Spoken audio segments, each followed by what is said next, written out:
Chapter 21. In which D'Artagnan prepares to travel. D'Artagnan reflected to such good purpose during the night that his plan was settled by morning. "This is it," said he, sitting up in bed, supporting his elbow on his knee and his chin in his hand.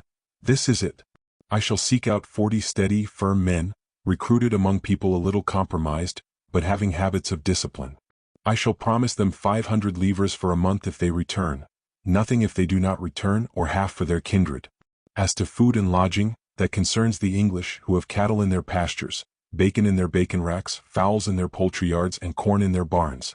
I will present myself to General Monk with my little body of troops. He will receive me. I shall win his confidence and take advantage of it as soon as possible." But without going further, D'Artagnan shook his head and interrupted himself. "No," said he, "I should not dare to relate this to Athos. The way is therefore not honorable. I must use violence," continued he. "Very certainly I must, but without compromising my loyalty. With 40 men I will traverse the country as a partisan.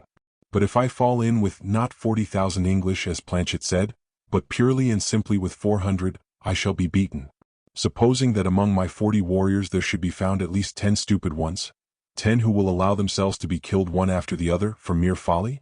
No, it is in fact impossible to find 40 men to be depended upon. They do not exist. I must learn how to be contented with 30. With 10 men less I should have the right of avoiding any armed encounter, on account of the small number of my people, and if the encounter should take place, my chance is better with 30 men than 40. Besides, I should save 5,000 francs, that is to say, the eighth of my capital. That is worth the trial. This being so, I should have 30 men. I shall divide them into 3 bands. We will spread ourselves about over the country with an injunction to reunite at a given moment. In this fashion, 10 by 10, we should excite no suspicion. We should pass unperceived. Yes, 30, that is a magic number. There are 3 tens, 3 that divine number.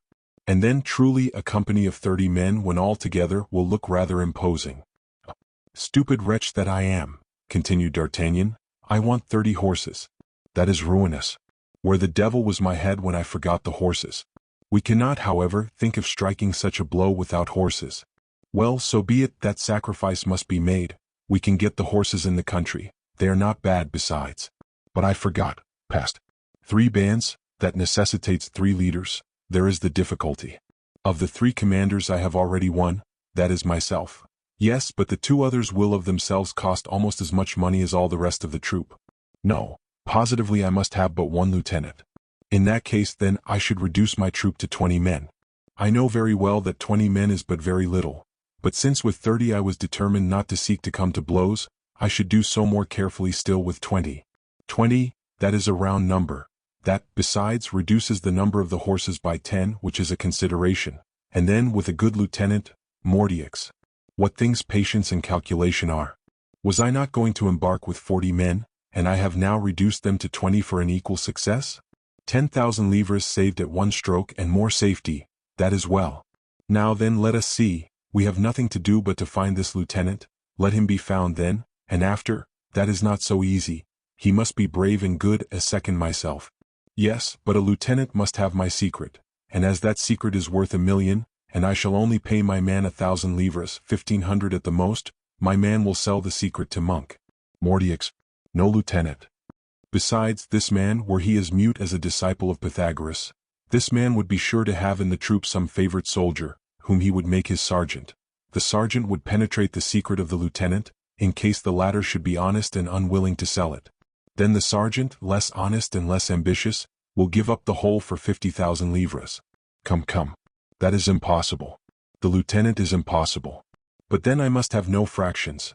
I cannot divide my troop in 2 and act upon 2 points at once without another self, but what is the use of acting upon 2 points as we have only 1 man to take?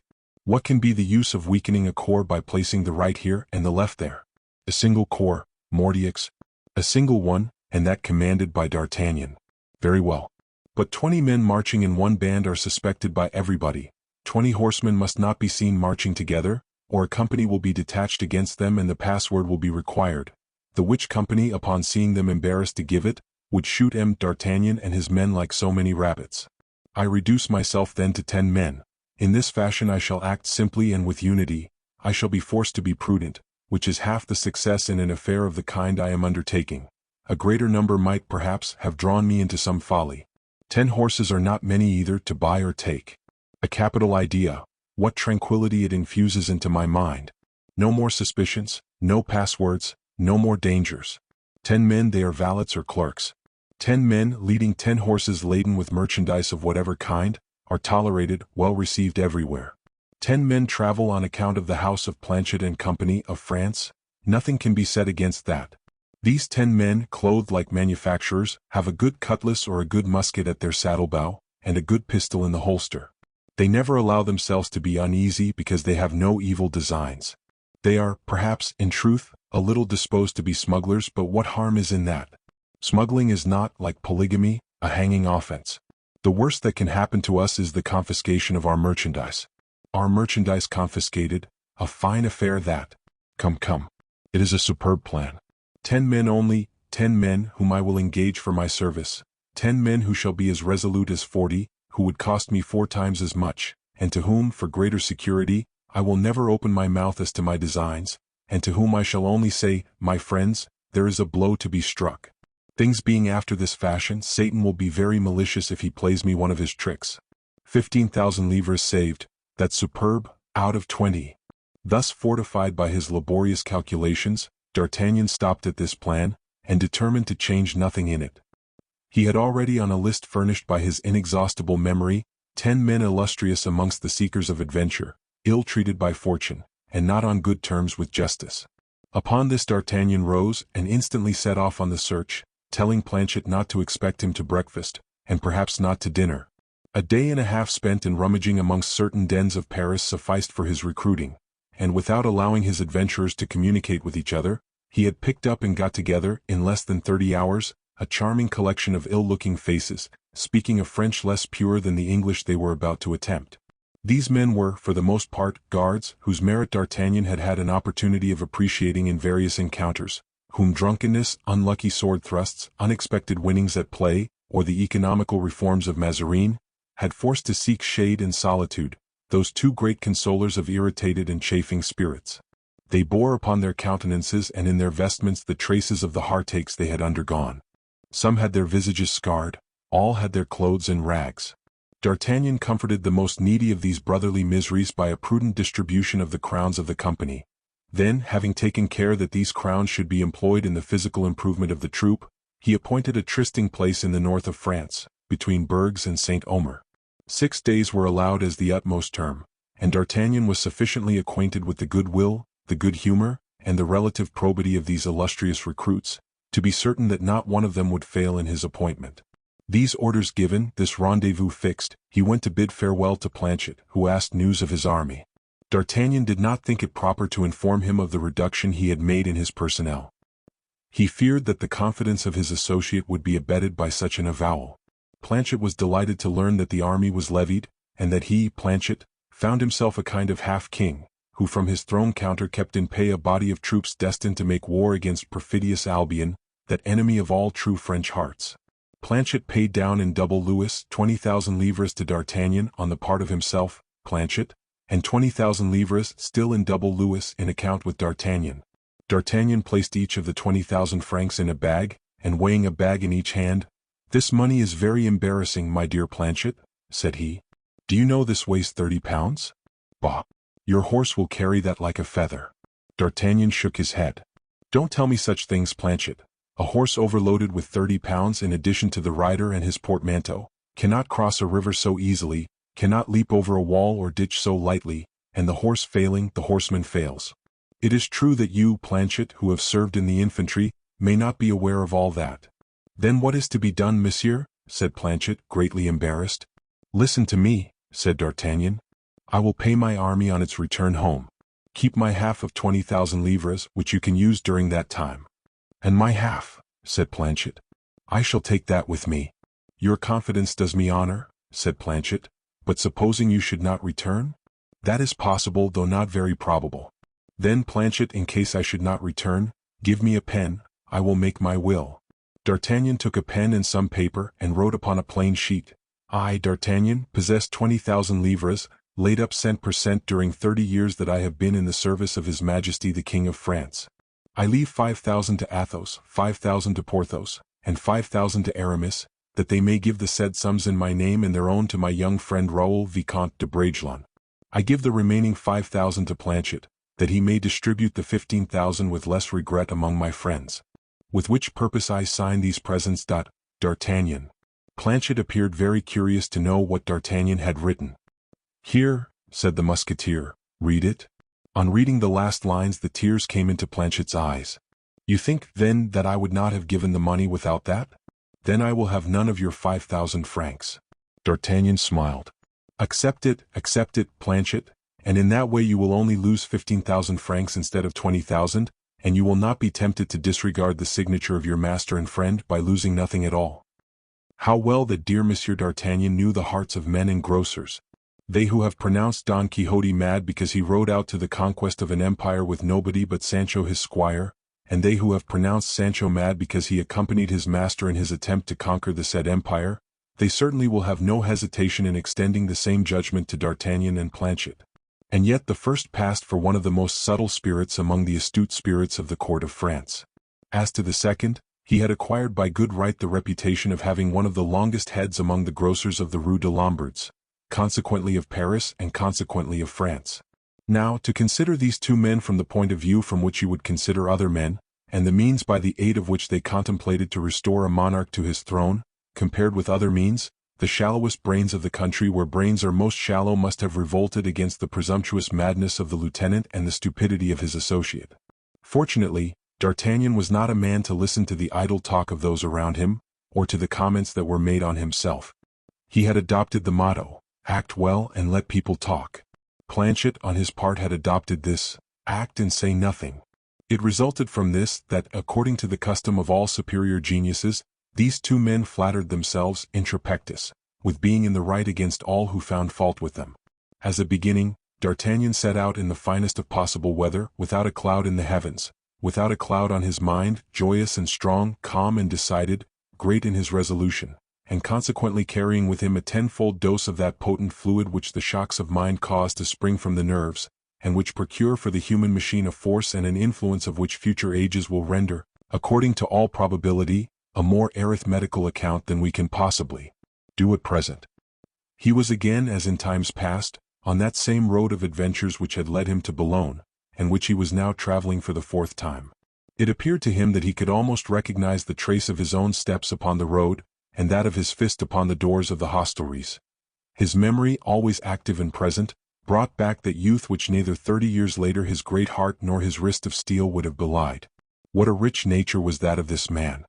He had all the passions, all the defects, all the weaknesses, and the spirit of contradiction familiar to his understanding changed all these imperfections into corresponding qualities.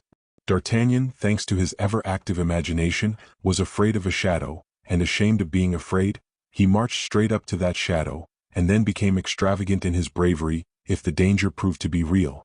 Thus everything in him was emotion and therefore enjoyment. He loved the society of others, but never became tired of his own, and more than once, if he could have been heard when he was alone, he might have been seen laughing at the jokes he related to himself or the tricks his imagination created just 5 minutes before ennui might have been looked for.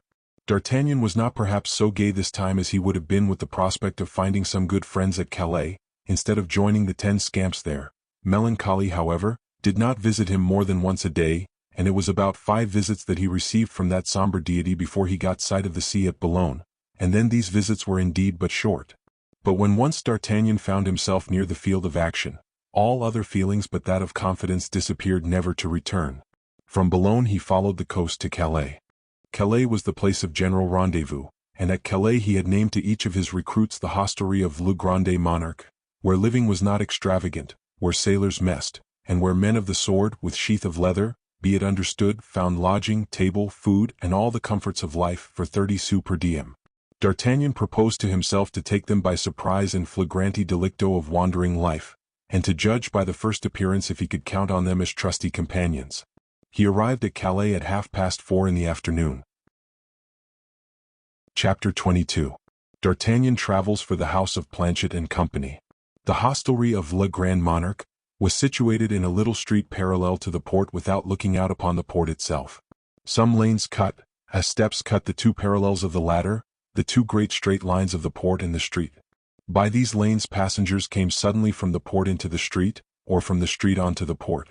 D'Artagnan arrived at the port, took one of these lanes, and came out in front of the hostelry of Le Grand Monarque. The moment was well chosen and might remind D'Artagnan of his start in life at the hostelry of the Franc Meunier, at Meung. Some sailors who had been playing at dice had started a quarrel, and were threatening each other furiously. The host, hostess, and two lads were watching with anxiety the circle of these angry gamblers, from the midst of which war seemed ready to break forth, bristling with knives and hatchets. The play, nevertheless, was continued. A stone bench was occupied by two men who appeared thence to watch the door, for tables placed at the back of the common chamber were occupied by 8 other individuals. Neither the men at the door, nor those at the tables took any part in the play or the quarrel. D'Artagnan recognized his 10 men in these cold, indifferent spectators. The quarrel went on increasing. Every passion has, like the sea, its tide which ascends and descends. Reaching the climax of passion, one sailor overturned the table and the money which was upon it. The table fell and the money rolled about. In an instant all belonging to the hostelry threw themselves upon the stakes, and many a piece of silver was picked up by people who stole away whilst the sailors were scuffling with each other. The 2 men on the bench and the 8 at the tables, although they seemed perfect strangers to each other, these 10 men alone, we say, appeared to have agreed to remain impassible amidst the cries of fury and the chinking of money. 2 only contented themselves with pushing with their feet combatants who came under their table. 2 others, rather than take part in this disturbance, buried their hands in their pockets, and another 2 jumped upon the table they occupied, as people do to avoid being submerged by overflowing water. "Come, come," said D'Artagnan to himself, not having lost one of the details we have related, "this is a very fair gathering, circumspect, calm, accustomed to disturbance, acquainted with blows. But I have been lucky." All at once his attention was called to a particular part of the room. The 2 men who had pushed the strugglers with their feet were assailed with abuse by the sailors who had become reconciled. One of them, half drunk with passion and quite drunk with beer, came in a menacing manner to demand of the shorter of these 2 sages by what right he had touched with his foot creatures of the good God, who were not dogs. And whilst putting this question in order to make it more direct, he applied his great fist to the nose of D'Artagnan's recruit. This man became pale, without its being to be discerned whether his pallor arose from anger or fear, seeing which, the sailor concluded it was from fear, and raised his fist with the manifest intention of letting it fall upon the head of the stranger. But though the threatened man did not appear to move, he dealt the sailor such a severe blow in the stomach that he sent him rolling and howling to the other side of the room. At the same instant, rallied by the esprit de corps, all the comrades of the conquered man fell upon the conqueror. The latter, with the same coolness of which he had given proof without committing the imprudence of touching his weapons, took up a beer pot with a pewter lid, and knocked down 2 or 3 of his assailants. Then, as he was about to yield to numbers, the 7 other silent men at the tables, who had not yet stirred, perceived that their cause was at stake and came to the rescue. At the same time, the 2 indifferent spectators at the door turned round with frowning bows, indicating their evident intention of taking the enemy in the rear, if the enemy did not cease their aggressions. The host, his helpers, and 2 watchmen who were passing, and who from the curiosity had penetrated too far into the room, were mixed up in the tumult and showered with blows. The Parisians hit like cyclops, with an ensemble and a tactic delightful to behold. At length, obliged to beat a retreat before superior numbers, they formed an entrenchment behind the large table, which they raised by main force, whilst the 2 others, arming themselves each with a trestle, and using it like a great sledge-hammer, knocked down at a blow 8 sailors upon whose heads they had brought their monstrous catapult in play. The floor was already strewn with wounded, and the room filled with cries and dust, when D'Artagnan, satisfied with the test, advanced, sword in hand, and striking with the pommel every head that came in his way, he uttered a vigorous hola, which put an instantaneous end to the conflict. A great backflood directly took place from the center to the sides of the room, so that D'Artagnan found himself isolated and dominator. "What is this all about?" then demanded he of the assembly, with the majestic tone of Neptune pronouncing the quos ego. At the very instant, at the first sound of his voice, to carry on the Virgilian metaphor, D'Artagnan's recruits, recognizing each his sovereign lord, discontinued their plank fighting and trestle blows. On their side, the sailors, seeing that long naked sword, that martial air, and the agile arm which came to the rescue of their enemies, in the person of a man who seemed accustomed to command, the sailors picked up their wounded and their pitchers. The Parisians wiped their brows and viewed their leader with respect. D'Artagnan was loaded with thanks by the host of Le Grand Monarque. He received them like a man who knows that nothing is being offered that does not belong to him, and then said he would go and walk upon the port till supper was ready. Immediately each of the recruits who understood the summons took his hat, brushed the dust off his clothes and followed D'Artagnan. But D'Artagnan, whilst walking and observing, took care not to stop.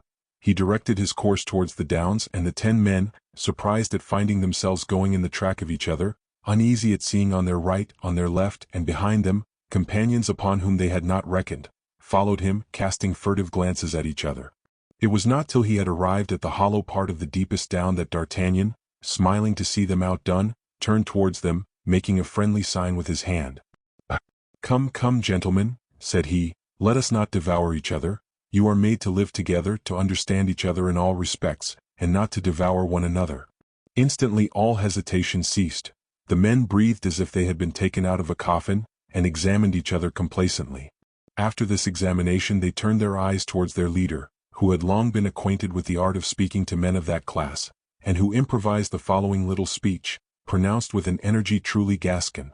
"Gentlemen, you all know who I am. I have engaged you from knowing you to be brave, and willing to associate you with me in a glorious enterprise. Imagine that in laboring for me you labor for the king. I only warn you that if you allow anything of this supposition to appear, I shall be forced to crack your skulls immediately, in the manner most convenient to me. You are not ignorant, gentlemen, that state secrets are like a mortal poison. As long as that poison is in its box and the box is closed, it is not injurious. Out of the box it kills. Now draw near, and you shall know as much of this secret as I am able to tell you."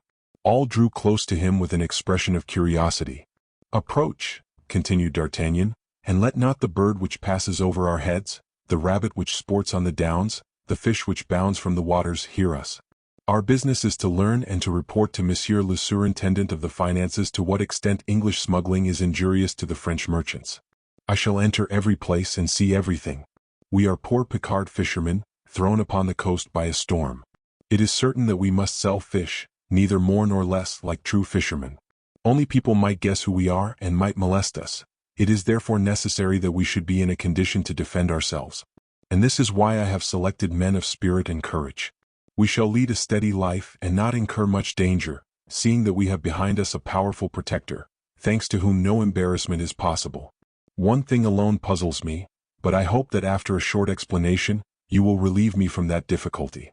The thing which puzzles me is taking with me a crew of stupid fishermen, which crew will annoy me immensely, whilst if, by chance, there were among you any who have seen the sea." "Oh, don't let that trouble you," said one of the recruits. "I was a prisoner among the pirates of Tunis 3 years, and can maneuver a boat like an admiral." "See," said D'Artagnan, "what an admirable thing chance is." D'Artagnan pronounced these words with an indefinable tone of feigned bonhomie, for he knew very well that the victim of the pirates was an old corsair, and had engaged him in consequence of that knowledge. But D'Artagnan never said more than there was need to say, in order to leave people in doubt. He paid himself with the explanation and welcomed the effect, without appearing to be preoccupied with the cause. "And I," said a second, "I, by chance, had an uncle who directed the works of the port of La Rochelle.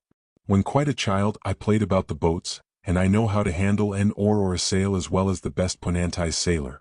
The latter did not lie much more than the first, for he had rowed on board His Majesty's galleys 6 years at Ciotat. 2 others were more frank. They confessed honestly that they had served on board a vessel as soldiers as punishment, and did not blush for it. D'Artagnan found himself, then, the leader of 10 men of war and 4 sailors, having at once an land army and a sea force, which would have carried the pride of Planchet to its height, if Planchet had known the details. Nothing was now left but arranging the general orders, and D'Artagnan gave them with precision. He enjoined his men to be ready to set out for The Hague, some following the coast which leads to Breskens, others the road to Antwerp. The rendezvous was given, by calculating each day's march, a fortnight from that time, upon the chief place at The Hague. D'Artagnan recommended his men to go in couples as they liked best, from sympathy. He himself selected from among those with the least disreputable look, 2 guards whom he had formerly known, and whose only faults were being drunkards and gamblers. These men had not entirely lost all ideas of civilization, and under proper garments their hearts would beat again. D'Artagnan, not to create any jealousy with the others, made the rest go forward. He kept his 2 selected ones, clothed them from his own wardrobe, and set out with them. It was to these two, whom he seemed to honor with an absolute confidence, that D'Artagnan imparted a false secret, destined to secure the success of the expedition. He confessed to them that the object was not to learn to what extent French merchants were injured by English smuggling, but to learn how far French smuggling could annoy English trade. These men appeared convinced. They were effectively so. D'Artagnan was quite sure that at the first debauch, when thoroughly drunk, one of the two would divulge the secret to the whole band. His game appeared infallible. A fortnight after all we have said had taken place at Calais, the whole troop assembled at The Hague. Then D'Artagnan perceived that all his men, with remarkable intelligence, had already travestied themselves into sailors, more or less ill-treated by the sea. D'Artagnan left them to sleep in a den in Newkirk Street, whilst he lodged comfortably upon the Grand Canal. He learned that the King of England had come back to his old ally, William II. Of Nassau, Stadtholder of Holland. He learned also that the refusal of Louis XIV. had a little cooled the protection afforded him up to that time, and in consequence he had gone to reside in a little village house at Scheveningen, situated in the Downs on the seashore about a league from The Hague. There, it was said, the unfortunate banished king consoled himself in his exile, by looking, with the melancholy peculiar to the princes of his race, at that immense North Sea, which separated him from his England, as it had formerly separated Mary Stuart from France. There, behind the trees of the beautiful wood of Scheveningen, on the fine sand upon which grows the golden broom of the down, Charles II. vegetated as it did, more unfortunate, for he had life and thought, and he hoped and despaired by turns. D'Artagnan went once as far as Scheveningen, in order to be certain that all was true that was said of the king. He beheld Charles II, pensive and alone, coming out of a little door opening into the wood, and walking on the beach in the setting sun, without even attracting the attention of the fishermen, who, on their return in the evening, drew, like the ancient mariners of the archipelago, their barks up upon the sand of the shore. D'Artagnan recognized the king.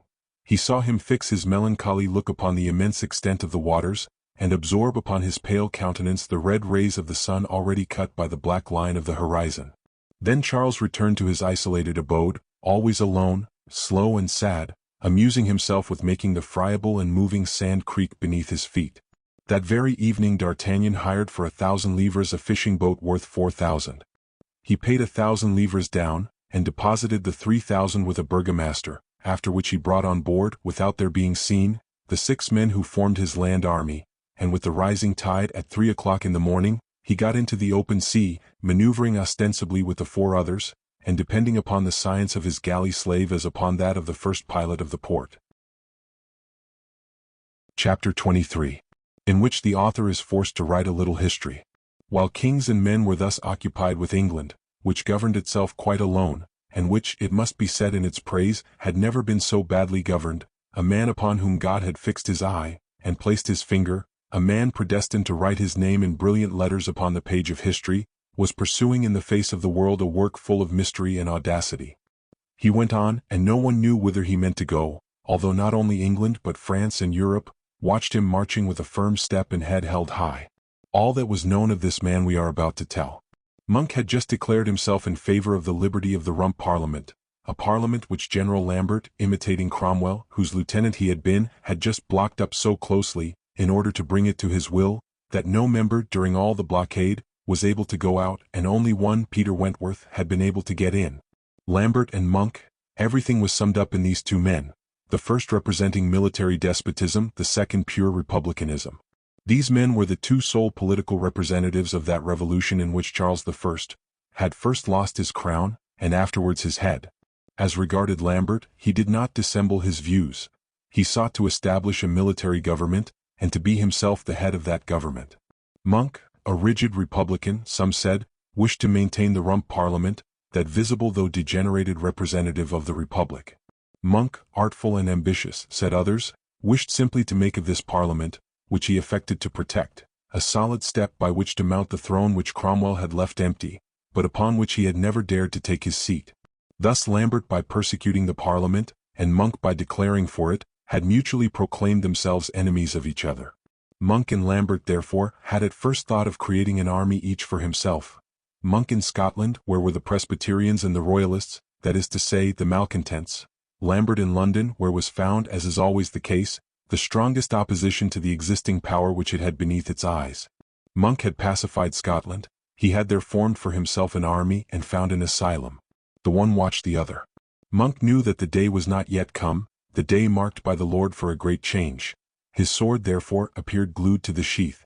Inexpugnable in his wild and mountainous Scotland, an absolute general, king of an army of 11,000 old soldiers, whom he had more than once led on to victory, as well informed, nay even better, of the affairs of London than Lambert, who held garrison in the city. Such was the position of Monk when, at 100 leagues from London, he declared himself for the Parliament. Lambert, on the contrary, as we have said, lived in the capital. That was the center of all his operations, and he there collected all around him all his friends, and all the people of the lower class, eternally inclined to cherish the enemies of constituted power. It was then in London that Lambert learnt the support that, from the frontiers of Scotland, Monk lent to the Parliament.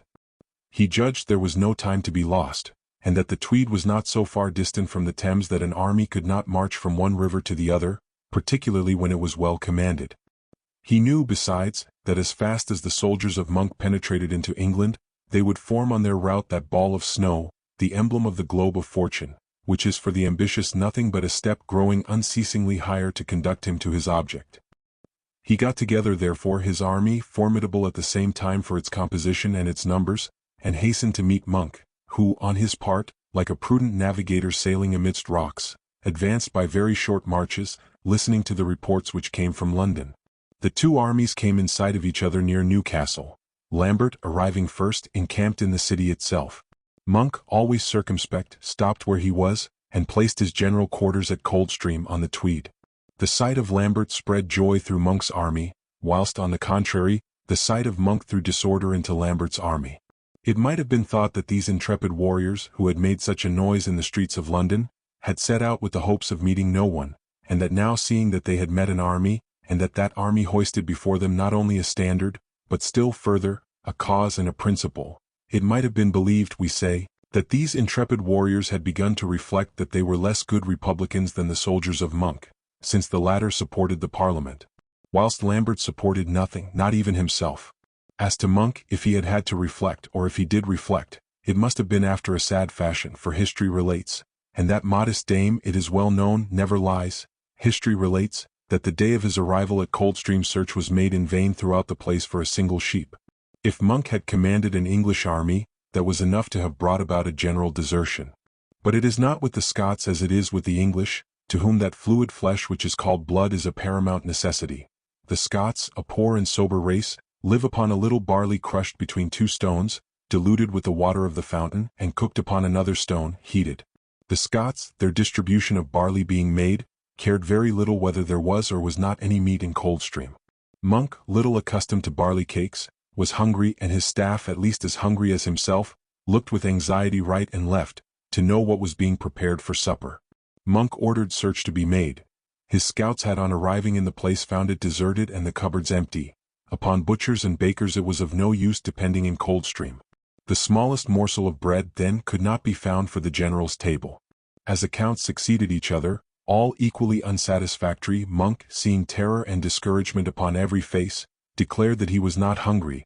Besides, they should eat on the morrow, since Lambert was there probably with the intention of giving battle, and consequently would give up his provisions, if he were forced from Newcastle, or forever to relieve Monk's soldiers from hunger if he conquered.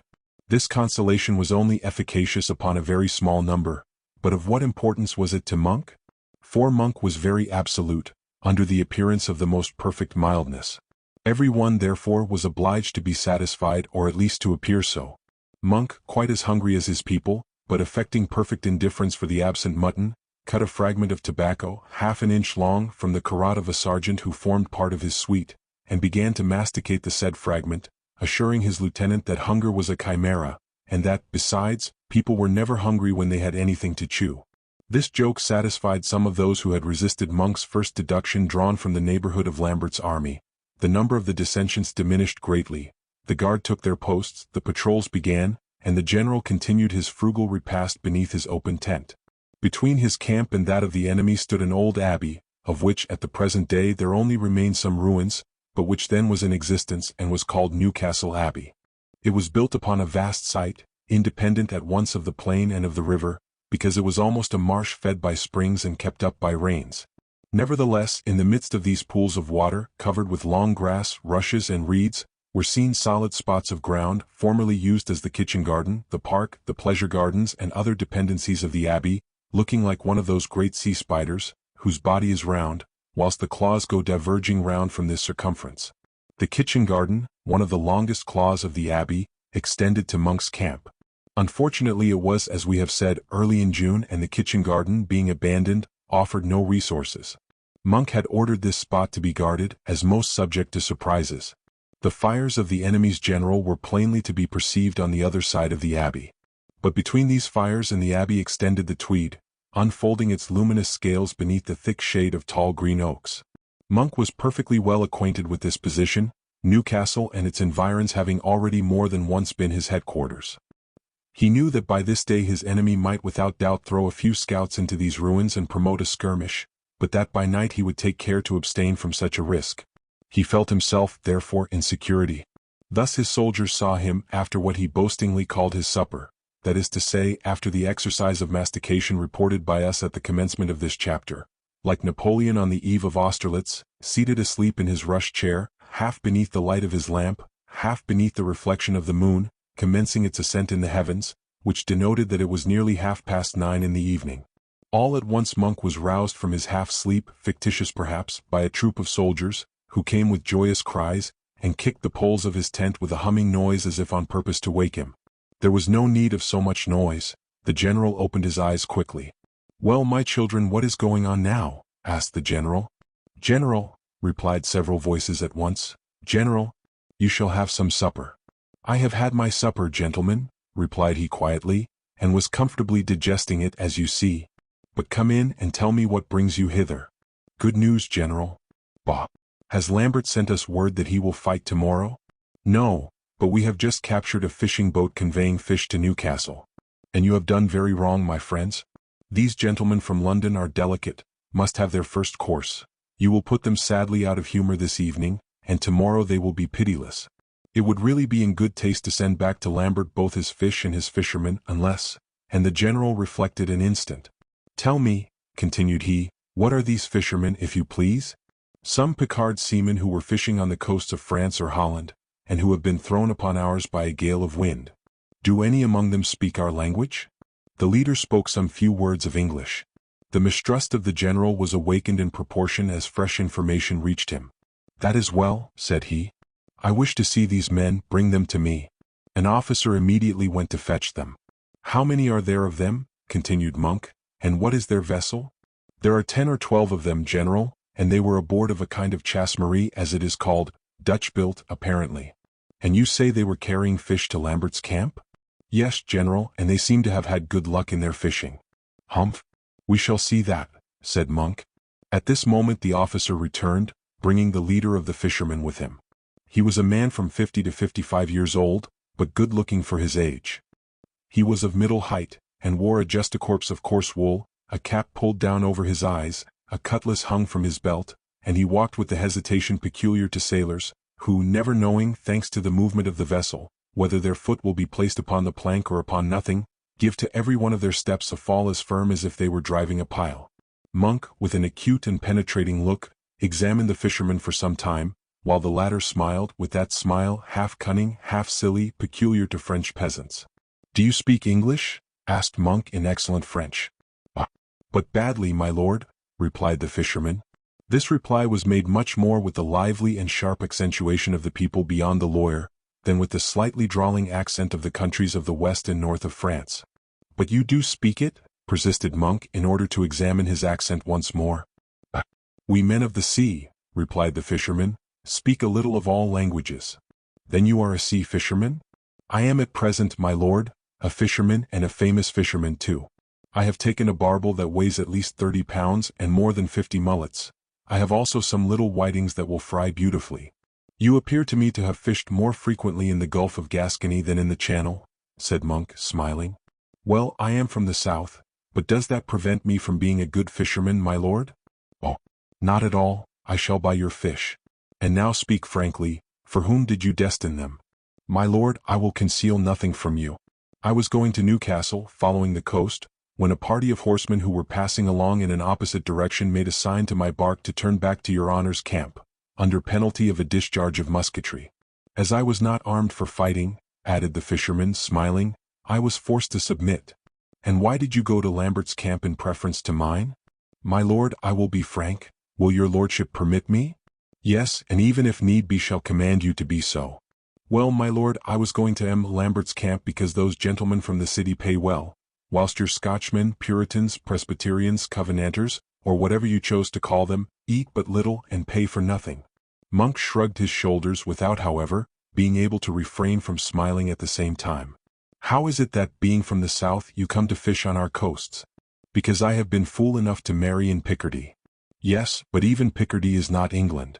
My lord, man shoves his boat into the sea, but God and the wind do the rest and drive the boat where they please. You had then no intention of landing on our coasts? Never. And what route were you steering? We were returning from Ostend, where some mackerel had already been seen, when a sharp wind from the south drove us from our course. Then, seeing that it was useless to struggle against it, we let it drive us. It then became necessary not to lose our fish, which were good, to go and sell them at the nearest English port, and that was Newcastle.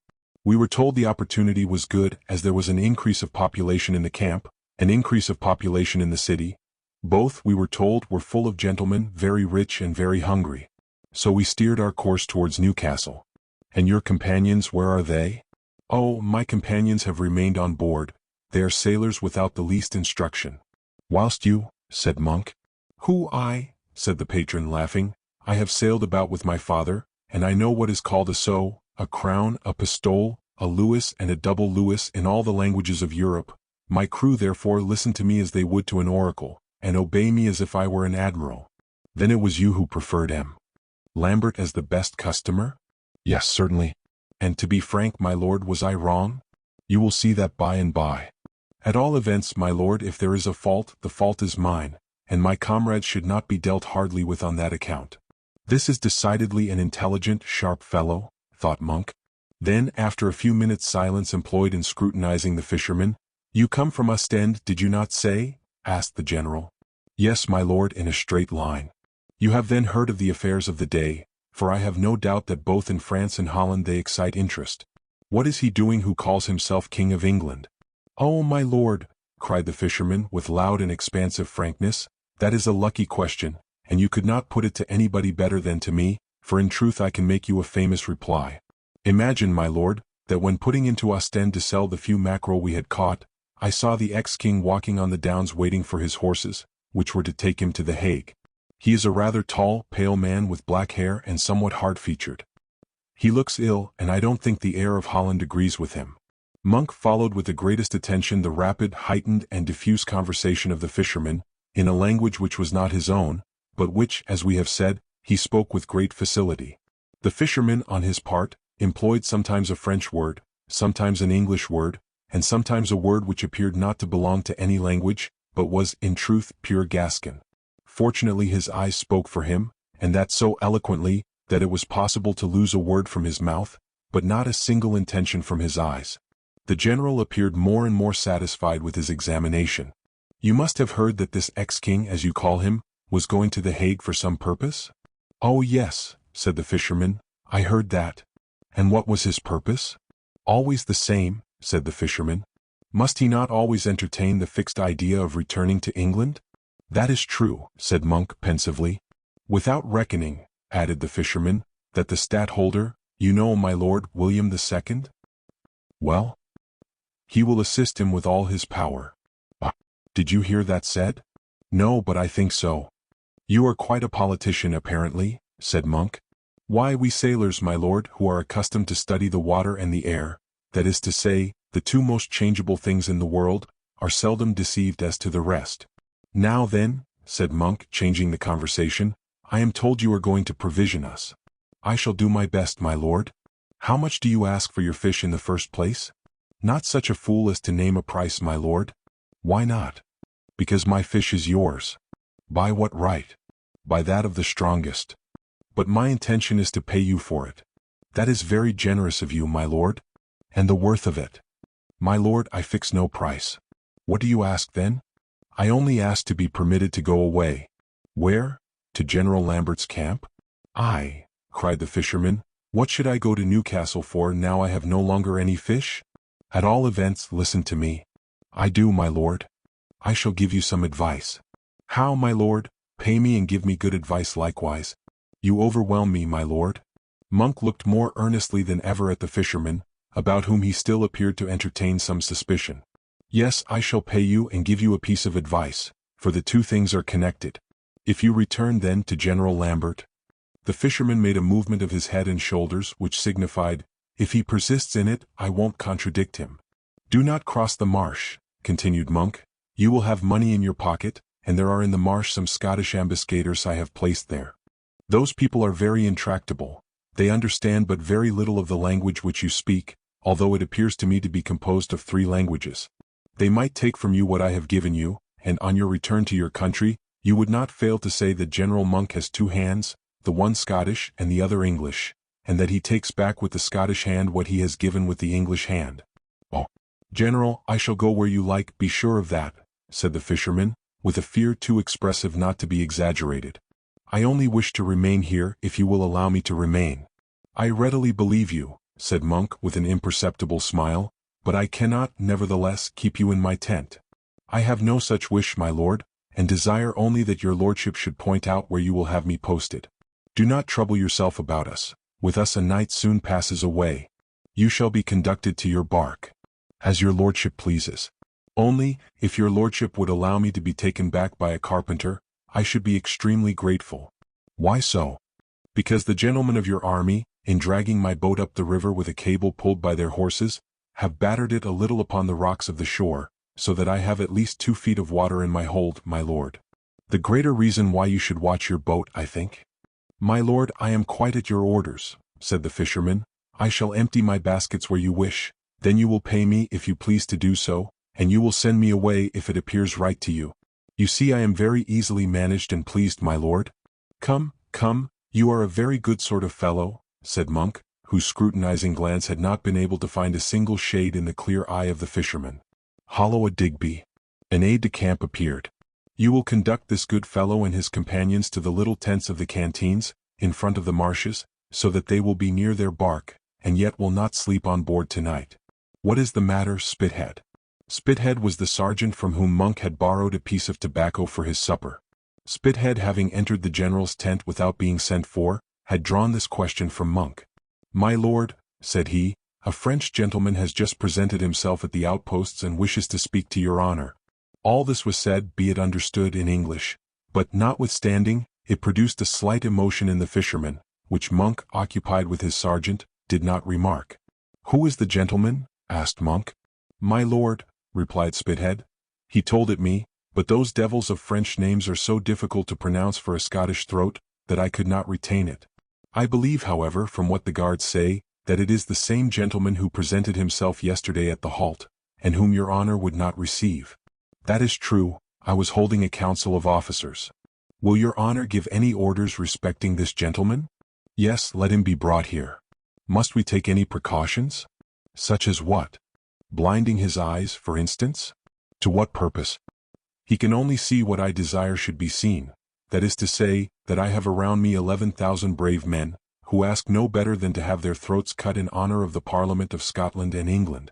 "And this man, my lord?" said Spithead, pointing to the fisherman, who, during this conversation, had remained standing and motionless, like a man who sees but does not understand. "Ah, that is true," said Monk. Then turning towards the fisherman, "I shall see you again, my brave fellow," said he. "I have selected a lodging for you. Digby, take him to it. Fear nothing, your money shall be sent to you presently." "Thank you, my lord," said the fisherman, and after having bowed, he left the tent, accompanied by Digby. Before he had gone 100 paces he found his companions, who were whispering with a volubility which did not appear exempt from uneasiness, but he made them a sign which seemed to reassure them. "Hola, you fellows," said the patron, "come this way. His lordship, General Monk, has the generosity to pay us for our fish, and the goodness to give us hospitality for tonight." The fishermen gathered round their leader, and, conducted by Digby, the little troop proceeded towards the canteens, the post, as may be remembered, which had been assigned them. As they went along in the dark, the fishermen passed close to the guards who were conducting the French gentleman to General Monk. This gentleman was on horseback and enveloped in a large cloak, which prevented the patron from seeing him, however great his curiosity might be. As to the gentleman, ignorant that he was elbowing compatriots, he did not pay any attention to the little troop. The aide-de-camp settled his guests in a tolerably comfortable tent, from which was dislodged an Irish canteen woman who went, with her 6 children, to sleep where she could. A large fire was burning in front of this tent, and threw its purple light over the grassy pools of the marsh, rippled by a fresh breeze. The arrangements made, the aide-de-camp wished the fishermen good night, calling to their notice that they might see from the door of the tent the masts of their bark, which was tossing gently on the Tweed, a proof that it had not yet sunk. The sight of this appeared to delight the leader of the fishermen infinitely. Chapter 24. The Treasure. The French gentleman whom Spithead had announced to Monk, and who, closely wrapped in his cloak, had passed by the fisherman who left the general's tent 5 minutes before he entered it. The French gentleman went through the various posts without even casting his eyes around him, for fear of appearing indiscreet. As the order had been given, he was conducted to the tent of the general. The gentleman was left alone in the sort of antechamber in front of the principal body of the tent, where he awaited Monk, who only delayed till he had heard the report of his people, and observed through the opening of the canvas the countenance of the person who solicited an audience. Without doubt, the report of those who had accompanied the French gentleman established the discretion with which he had behaved, for the first impression the stranger received of the welcome made him by the general was more favorable than he could have expected at such a moment, and on the part of so suspicious a man. Nevertheless, according to his custom, when Monk found himself in the presence of a stranger, he fixed upon him his penetrating eyes, which scrutiny the stranger, on his part, sustained without embarrassment or notice. At the end of a few seconds, the general made a gesture with his hand and head in sign of attention. "My lord," said the gentleman in excellent English, "I have requested an interview with your honor, for an affair of importance." "Monsieur," replied Monk in French, "you speak our language well for a son of the continent. I ask your pardon, for doubtless the question is indiscreet. Do you speak French with the same purity?" "There is nothing surprising, my lord, in my speaking English tolerably. I resided for some time in England in my youth, and since then I have made 2 voyages to this country." These words were spoken in French, and with a purity of accent that bespoke not only a Frenchman, but a Frenchman from the vicinity of Tours. "And what part of England have you resided in, monsieur?" "In my youth, London, my lord. Then, about 1635, I made a pleasure trip to Scotland, and lastly, in 1648, I lived for some time at Newcastle, particularly in the convent, the gardens of which are now occupied by your army." "Excuse me, monsieur, but you must comprehend that these questions are necessary on my part, do you not? It would astonish me, my lord, if they were not asked. Now then, monsieur, what can I do to serve you? What do you wish?" "This, my lord. But, in the first place, are we alone?" "Perfectly so, monsieur, except, of course, the post which guards us." So saying, Monk pulled open the canvas with his hand, and pointed to the soldier placed at 10 paces from the tent, and who, at the first call, could have rendered assistance in a second. "In that case, my lord," said the gentleman, in as calm a tone as if he had been for a length of time in habits of intimacy with his interlocutor, "I have made up my mind to address myself to you, because I believe you to be an honest man. Indeed, the communication I am about to make to you will prove to you the esteem in which I hold you." Monk, astonished at this language, which established between him and the French gentleman equality at least, raised his piercing eye to the stranger's face, and with a sensible irony conveyed by the inflection of his voice alone, for not a muscle of his face moved, "I thank you, monsieur," said he, "but, in the first place, to whom have I the honor of speaking?" "I sent you my name by your sergeant, my lord." "Excuse him, monsieur, he is a Scotsman. He could not retain it." "I am called the Comte de la Fere, monsieur," said Athos, bowing. "The Comte de la Fere?" said Monk, endeavoring to recollect the name. "Pardon me, monsieur, but this appears to be the first time I have ever heard that name. Do you fill any post at the court of France?" "None. I am a simple gentleman." "What dignity?" "King Charles I made me a Knight of the Garter, and Queen Anne of Austria has given me the Cordon of the Holy Ghost. These are my only dignities." "The Garter. The Holy Ghost. Are you a knight of those 2 orders, monsieur?" "Yes." "And on what occasions have such favors been bestowed upon you?" "For services rendered to their majesties." Monk looked with astonishment at this man, who appeared to him so simple and so great at the same time. Then, as if he had renounced endeavoring to penetrate this mystery of a simplicity and grandeur upon which the stranger did not seem disposed to give him any other information than that which he had already received, "Did you present yourself yesterday at our advanced posts? And was sent back?" "Yes, my lord."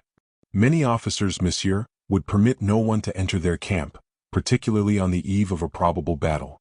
But I differ from my colleagues and like to leave nothing behind me. Every advice is good to me, all danger is sent to me by God, and I weigh it in my hand with the energy He has given me. So, yesterday you were only sent back on account of the council I was holding. Today I am at liberty, speak."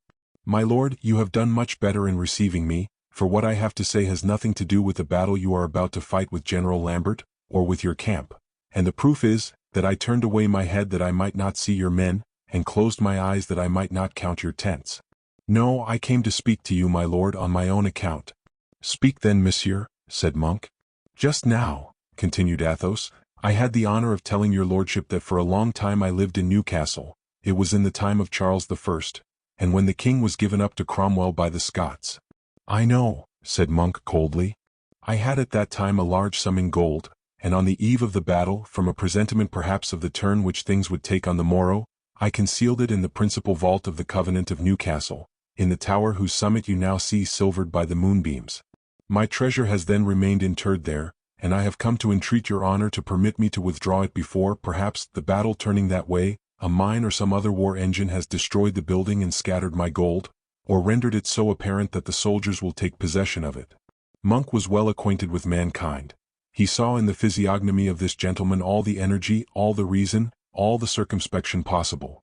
He could therefore only attribute to a magnanimous confidence the revelation the Frenchman had made him, and he showed himself profoundly touched by it. "Monsieur," said he, "you have augured well of me. But is the sum worth the trouble to which you expose yourself? Do you even believe that it can be in the same place where you left it?" "It is there, monsieur, I do not doubt." "That is a reply to one question, but to the other. I asked you if the sum was so large as to warrant your exposing yourself thus." "It is really large, yes, my lord, for it is 1,000,000 enclosed in 2 barrels.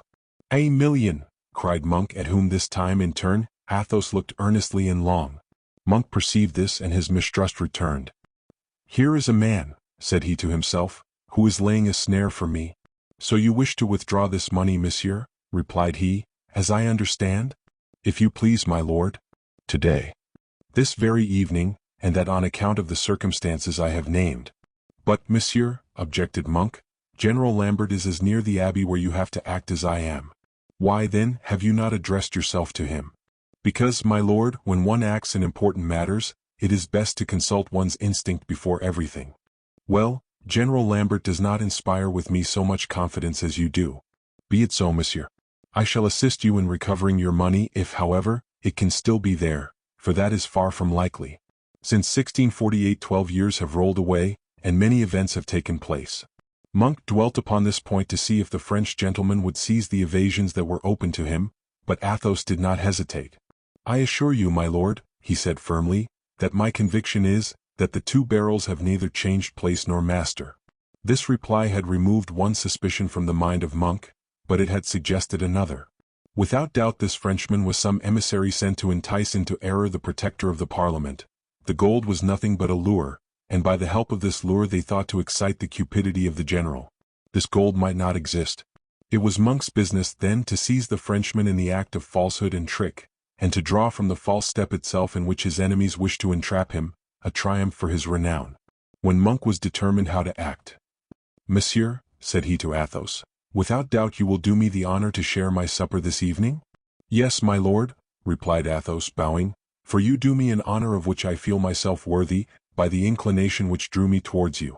It is so much the more gracious on your part to accept my invitation with such frankness, as my cooks are but few and inexperienced, and my providers have returned this evening empty-handed, so that if it had not been for a fisherman of your nation who strayed into our camp, General Monk would have gone to bed without his supper today.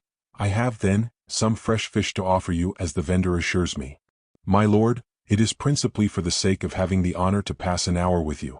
After this exchange of civilities, during which Monk had lost nothing of his circumspection, the supper, or what was to serve for one, had been laid upon a deal table.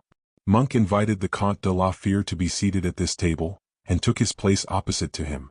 A single dish of boiled fish, set before the two illustrious guests, was more tempting to hungry stomachs than to delicate palates. Whilst supping, that is, while eating the fish washed down with bad ale, Monk got Athos to relate to him the last events of the Fronde, the reconciliation of M. de Condé with the king, and the probable marriage of the Infanta of Spain.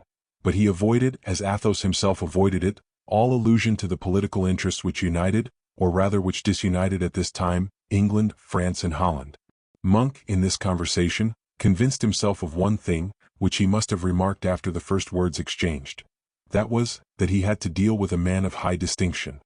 He could not be an assassin, and it was repugnant to Monk to believe him to be a spy, but there was sufficient finesse and at the same time firmness in Athos to lead Monk to fancy he was a conspirator. When they had quitted the table, "You still believe in your treasure then, monsieur?" asked Monk. "Yes, my lord." "Quite seriously?" "Seriously." "And you think you can find the place again where it was buried?" "At the first inspection." "Well, monsieur, from curiosity I shall accompany you. And it is so much the more necessary that I should accompany you, that you would find great difficulties in passing through the camp without me or one of my lieutenants. General, I would not suffer you to inconvenience yourself if I did not, in fact, stand in need of your company, but as I recognize that this company is not only honorable but necessary, I accept it." "Do you desire we should take any people with us?" asked Monk. "General, I believe that would be useless, if you yourself do not see the necessity for it. 2 men and a horse will suffice to transport the 2 casks on board the felucca which brought me hither. But it will be necessary to pick, dig and remove the earth and split stones. You don't intend doing this work yourself, monsieur, do you?" "General, there is no picking or digging required. The treasure is buried in the sepulchral vault of the convent, under a stone in which is fixed a large iron ring, and under which there are 4 steps leading down. The 2 casks are there, placed end to end, covered with a coat of plaster in the form of a bier.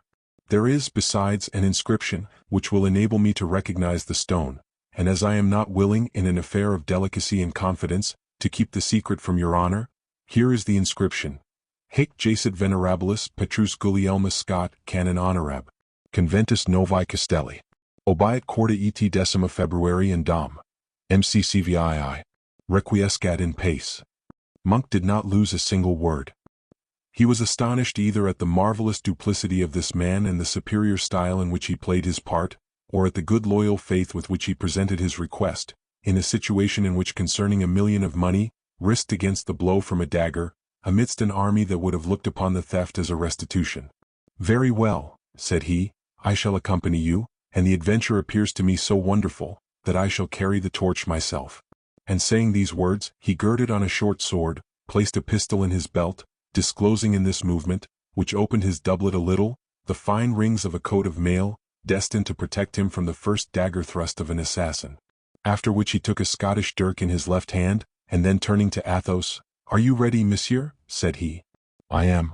Athos, as if in opposition to what Monk had done, unfastened his poniard, which he placed upon the table, unhooked his sword belt, which he laid close to his poniard, and without affectation, opening his doublet as if to look for his handkerchief, showed beneath his fine cambric shirt his naked breast, without weapons either offensive or defensive. "This is truly a singular man," said Monk. "He is without any arms. He has an ambuscade placed somewhere yonder." "General," said he, as if he had divined Monk's thought, "you wish we should be alone. That is very right, but a great captain ought never to expose himself with temerity. It is night, the passage of the marsh may present dangers. Be accompanied." "You are right," replied he, calling Digby. The aide-de-camp appeared. 50 men with swords and muskets," said he, looking at Athos. "That is too few if there is danger, too many if there is not." "I will go alone," said Monk. "I want nobody. Come, monsieur." Chapter 25. The Marsh. Athos and Monk passed over, in going from the camp towards the Tweed, that part of the ground which Digby had traversed with the fishermen coming from the Tweed to the camp. The aspect of this place, the aspect of the changes man had wrought in it, was of a nature to produce a great effect upon a lively and delicate imagination like that of Athos. Athos looked at nothing but these desolate spots. Monk looked at nothing but Athos, who, with his eyes sometimes directed towards heaven, and sometimes towards the earth, sought, thought, and sighed. Digby, whom the last orders of the general, and particularly the accent with which he had given them, had at first a little excited, Digby followed the pair at about 20 paces, But the general having turned round as if astonished to find his orders had not been obeyed, the aide-de-camp perceived his indiscretion and returned to his tent. He supposed that the general wished to make incognito one of those reviews of vigilance which every experienced captain never fails to make on the eve of a decisive engagement. He explained to himself the presence of Athos in this case as an inferior explains all that is mysterious on the part of his leader. Athos might be, and indeed in the eyes of Digby must be, a spy whose information was to enlighten the general. At the end of a walk of about 10 minutes among the tents and posts, which were closer together near the headquarters, Monk entered upon a little causeway which diverged into 3 branches. That on the left led to the river, that in the middle to Newcastle Abbey on the marsh, that on the right crossed the first lines of Monk's camp, that is to say, the lines nearest to Lambert's army. Beyond the river was an advanced post, belonging to Monk's army which watched the enemy. It was composed of 150 Scots. They had swum across the Tweed, and in case of attack, were to recross it in the same manner, giving the alarm. But as there was no post at that spot, and as Lambert's soldiers were not so prompt at taking to the water as Monk's were, the latter appeared not to have as much uneasiness on that side. On this side of the river, at about 500 paces from the old abbey, the fishermen had taken up their abode amidst a crowd of small tents raised by soldiers of the neighboring clans, who had with them their wives and children. All this confusion, seen by the moon's light, presented a striking coup d'oeil.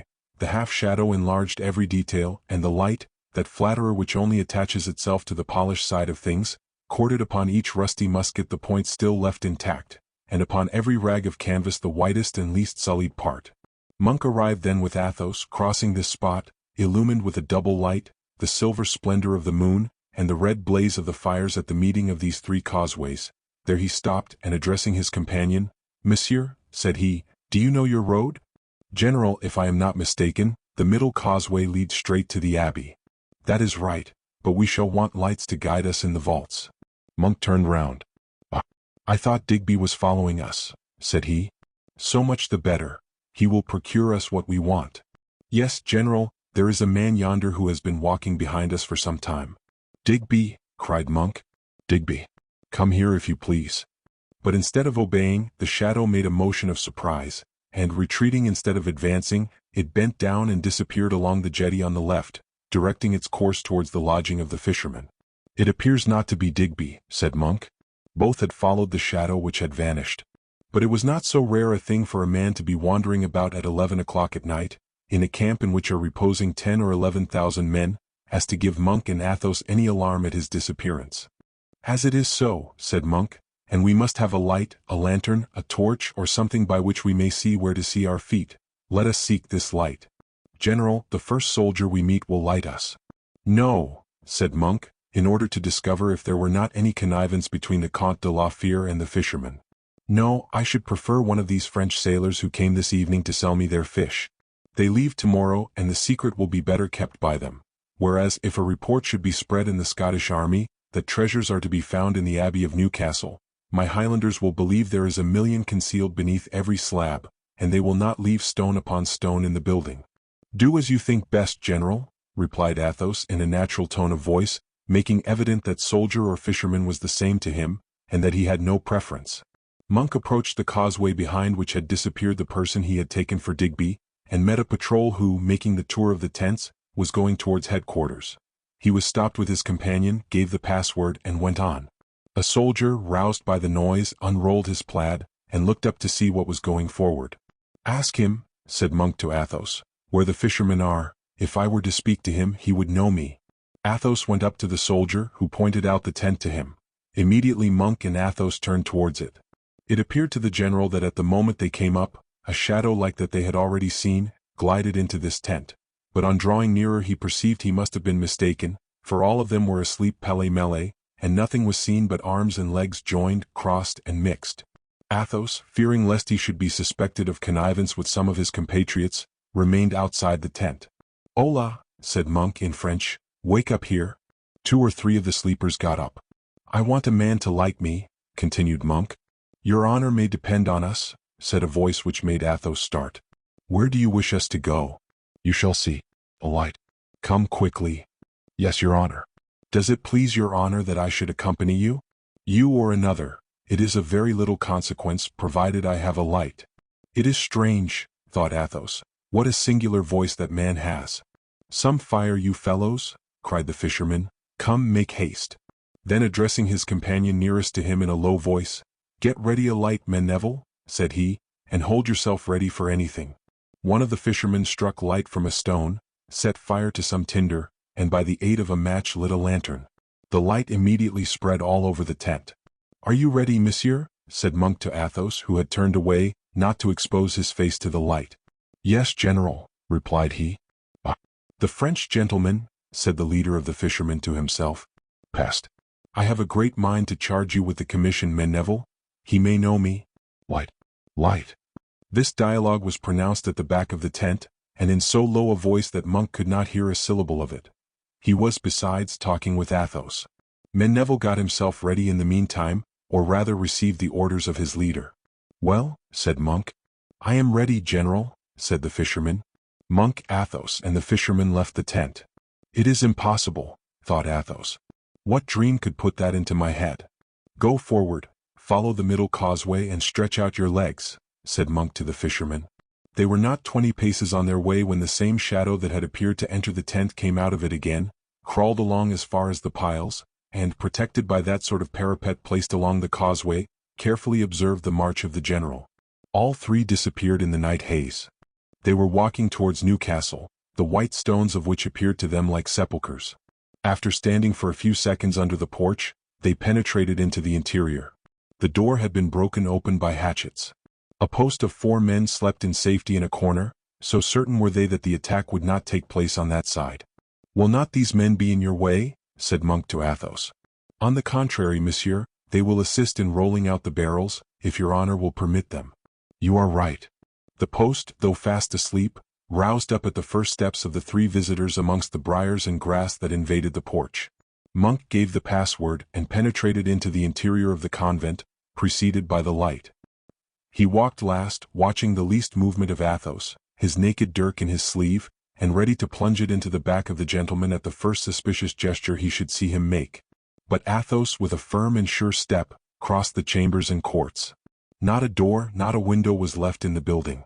The doors had been burnt, some on the spot, and the charcoal of them was still jagged with the action of the fire, which had gone out of itself, powerless, no doubt, to get to the heart of those massive joints of oak fastened together with iron nails. As to the windows, all the panes having been broken, night birds, alarmed by the torch, flew away through their holes. At the same time, gigantic bats began to trace their vast, silent circles around the intruders, whilst the light of the torch made their shadows tremble on the high stone walls. Monk concluded that there could be no man in the convent, since wild beasts and birds were there still, and fled away at his approach. After having passed the rubbish and torn away more than one branch of ivy that had made itself a guardian of the solitude, Athos arrived at the vaults situated beneath the great hall, but the entrance of which was from the chapel. There he stopped. Here we are, general, said he. This then is the slab? Yes. Aye, and here is the ring, but the ring is sealed into the stone. We must have a lever. That's a very easy thing to find. Whilst looking around them, Athos and Monk perceived a little ash of about 3 inches in diameter, which had shot up in an angle of the wall, reaching a window, concealed by its branches. Have you a knife? Said Monk to the fisherman. Yes, monsieur. Cut down this tree then.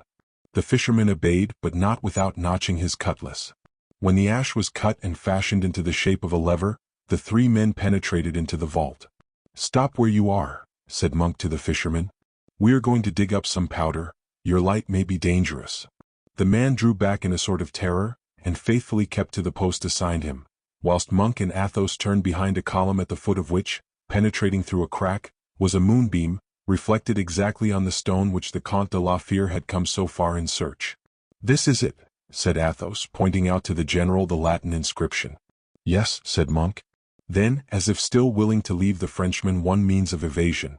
Do you not observe that this vault has already been broken into, continued he, and that several statues have already been knocked down? My lord, you have, without doubt, heard that the religious respect of your Scots loves to confide to the statues of the dead the valuable objects they have possessed during their lives. Therefore, the soldiers had reason to think that under the pedestals of the statues which ornament most of these tombs, a treasure was hidden. They have consequently broken down pedestal and statue, but the tomb of the venerable canon with which we have to do, is not distinguished by any monument. It is simple, Therefore it has been protected by the superstitious fear which your Puritans have always had of sacrilege. Not a morsel of the masonry of this tomb has been chipped off." "That is true," said Monk. Athos seized the lever. "Shall I help you?" said Monk.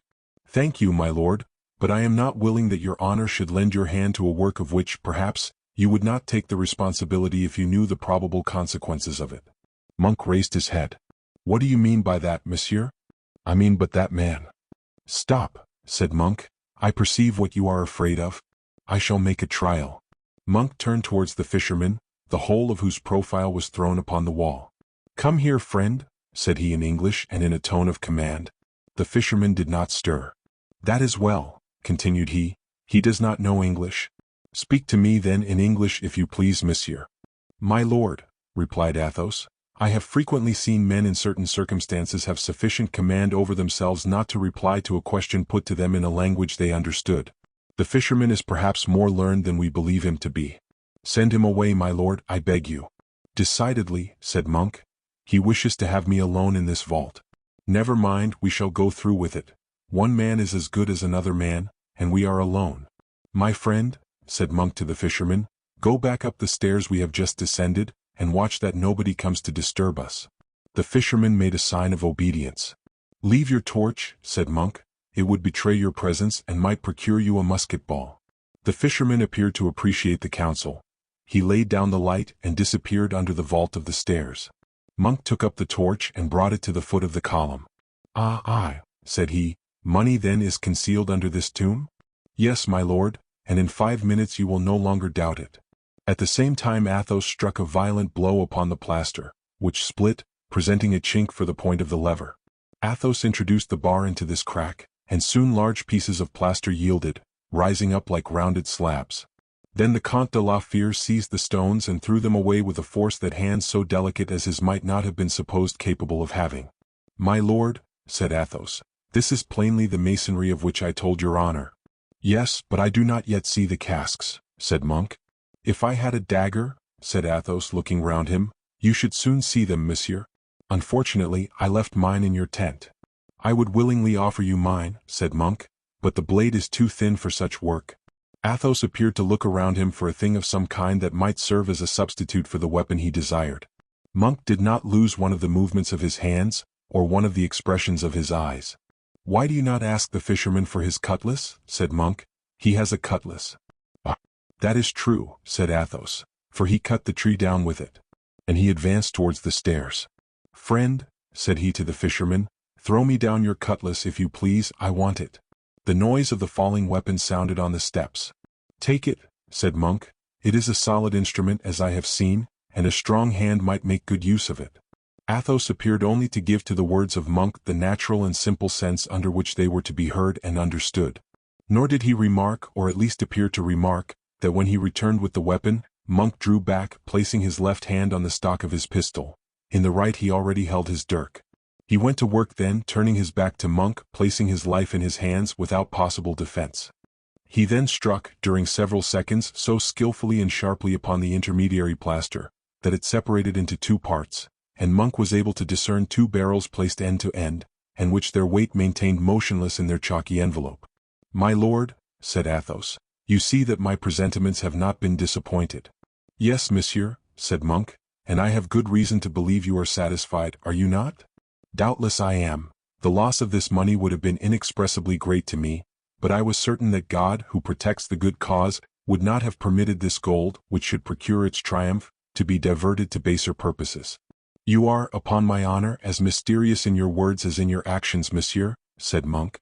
"Just now as I did not perfectly understand you when you said that you were not willing to throw upon me the responsibility of the work we were accomplishing. I had reason to say so, my lord. And now you speak to me of the good cause. What do you mean by the words, the good cause? We are defending at this moment, in England, 5 or 6 causes, which does not prevent every one from considering his own not only as the good cause, but as the best. What is yours, monsieur?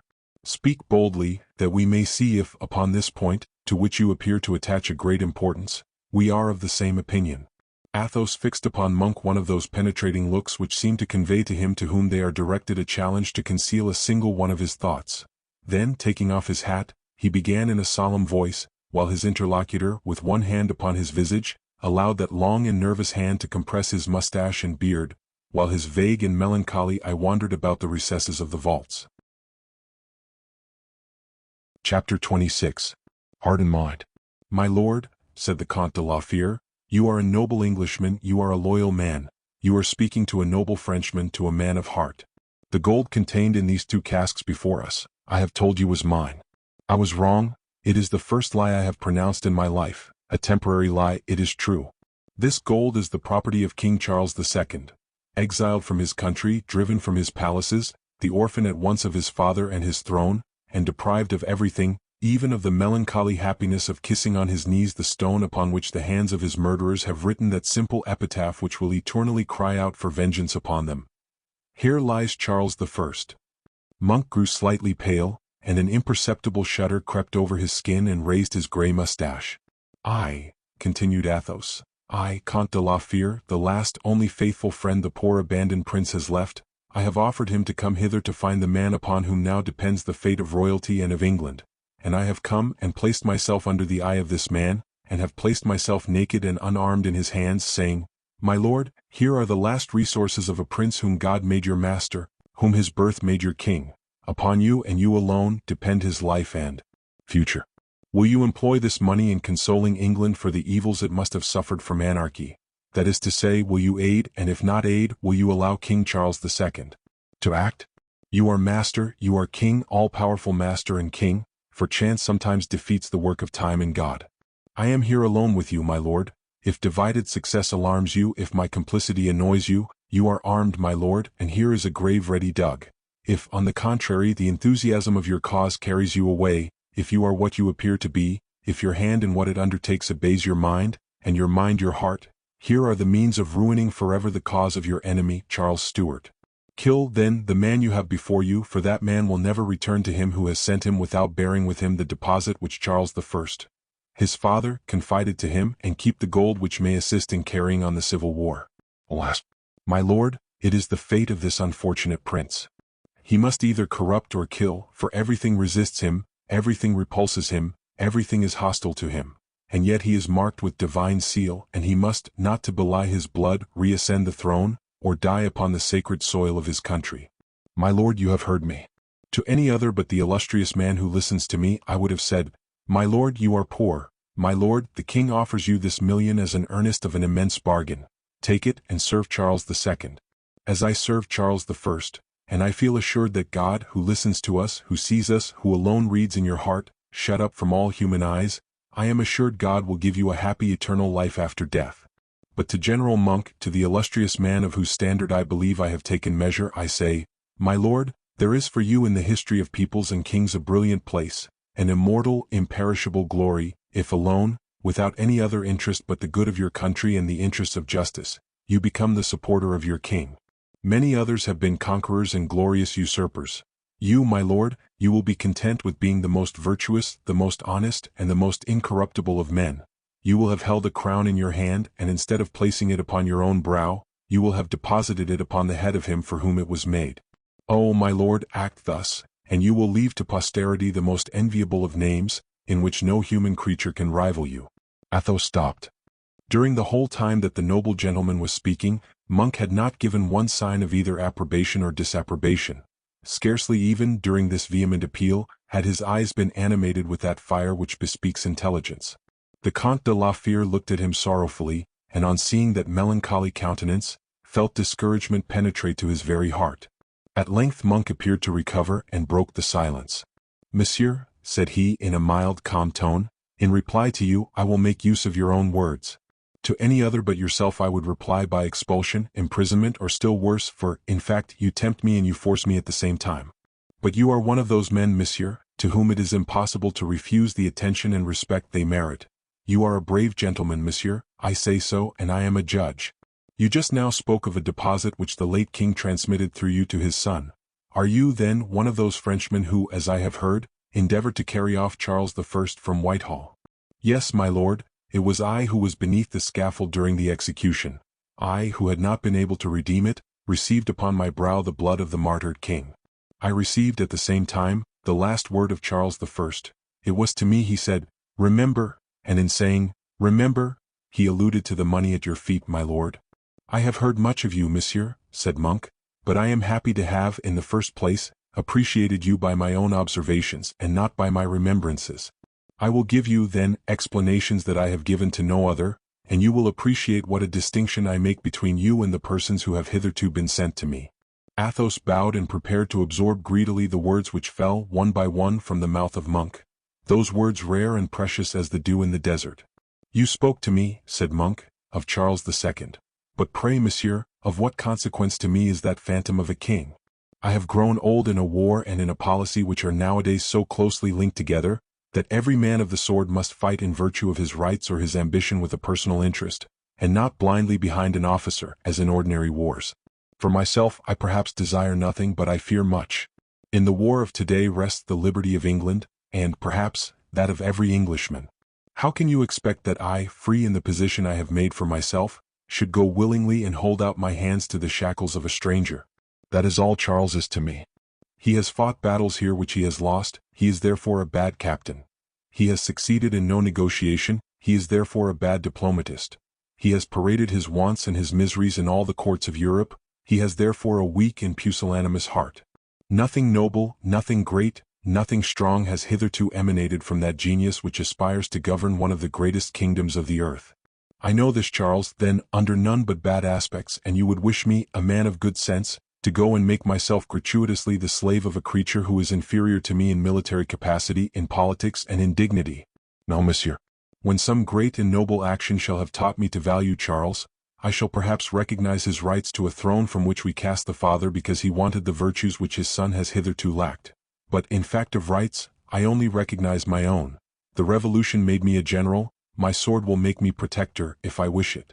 Let Charles show himself, let him present himself, let him enter the competition open to genius, and above all, let him remember that he is of a race from whom more will be expected than from any other. Therefore, monsieur, say no more about him. I neither refuse nor accept, I reserve myself, I wait. Athos knew Monk to be too well informed of all concerning Charles to venture to urge the discussion further. It was neither the time nor the place. My lord, then said he, I have nothing to do but thank you. And why, monsieur? Because you have formed a correct opinion of me, or because I have acted according to your judgment? Is that, in truth, worthy of thanks? This gold which you are about to carry to Charles will serve me as a test for him, by seeing the use he will make of it. I shall have an opinion which now I have not.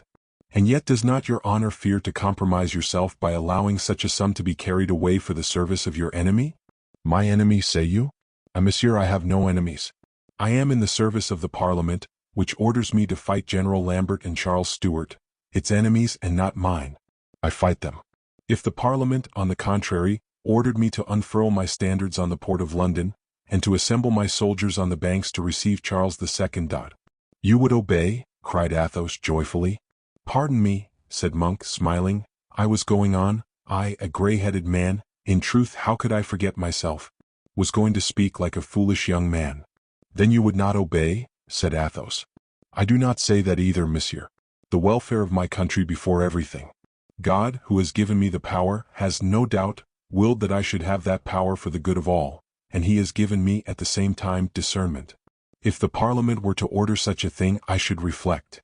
The brow of Athos became clouded. Then I may positively say that your honor is not inclined to favor King Charles II? You continue to question me, monsieur le comte? Allow me to do so in turn, if you please. Do, monsieur, and may God inspire you with the idea of replying to me as frankly as I shall reply to you. When you shall have taken this money back to your prince, what advice will you give him? Athos fixed upon Monk a proud and resolute look. My lord, said he, with this million, which others would perhaps employ in negotiating, I would advise the king to rise 2 regiments to enter Scotland, which you have just pacified, to give to the people the franchises which the Revolution promised them, and in which it has not, in all cases, kept its word. I should advise him to command in person this little army, which would, believe me, increase, and to die, standard in hand and sword in sheath, saying, Englishmen, I am the 3rd king of my race you have killed, beware of the justice of God. Monk hung down his head and mused for an instant. If he succeeded, said he, which is very improbable but not impossible, for everything is possible in this world, what would you advise him to do? To think that by the will of God he lost his crown, by the good will of men he recovered it. An ironical smile passed over the lips of Monk. Unfortunately, monsieur, said he, kings do not know how to follow good advice. Ah, my Lord Charles II is not a king, replied Athos, smiling in his turn, but with a very different expression from Monk. Let us terminate this, Monsieur le Comte. That is your desire, is it not? Athos bowed. I shall give orders to have these 2 casks transported whither you please. Where are you lodging, monsieur? In a little hamlet at the mouth of the river, your honor. Oh, I know the hamlet. It consists of 5 or 6 houses, does it not? Exactly. Well, I inhabit the first. 2 net makers occupy it with me. It is their bark which brought me ashore. But your own vessel, monsieur?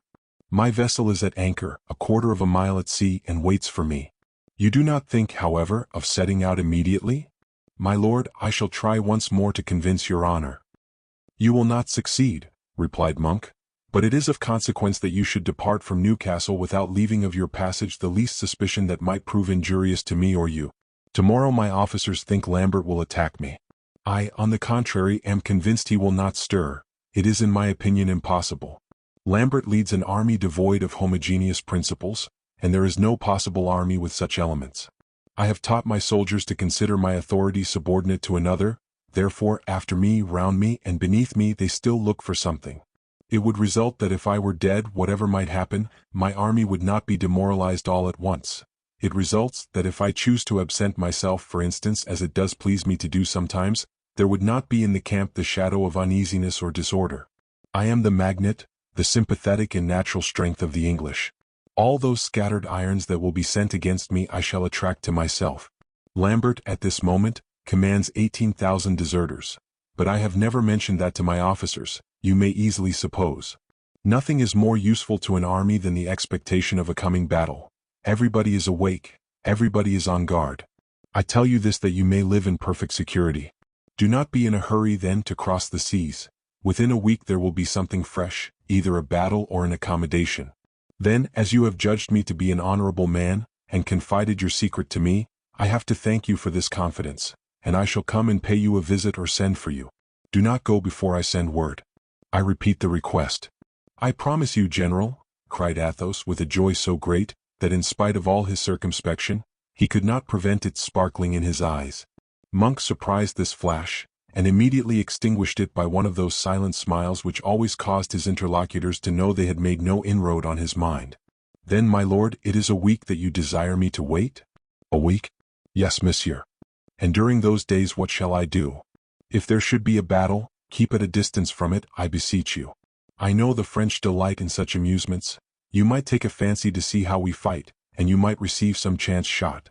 Our Scotsmen are very bad marksmen, and I do not wish that a worthy gentleman like you should return to France wounded.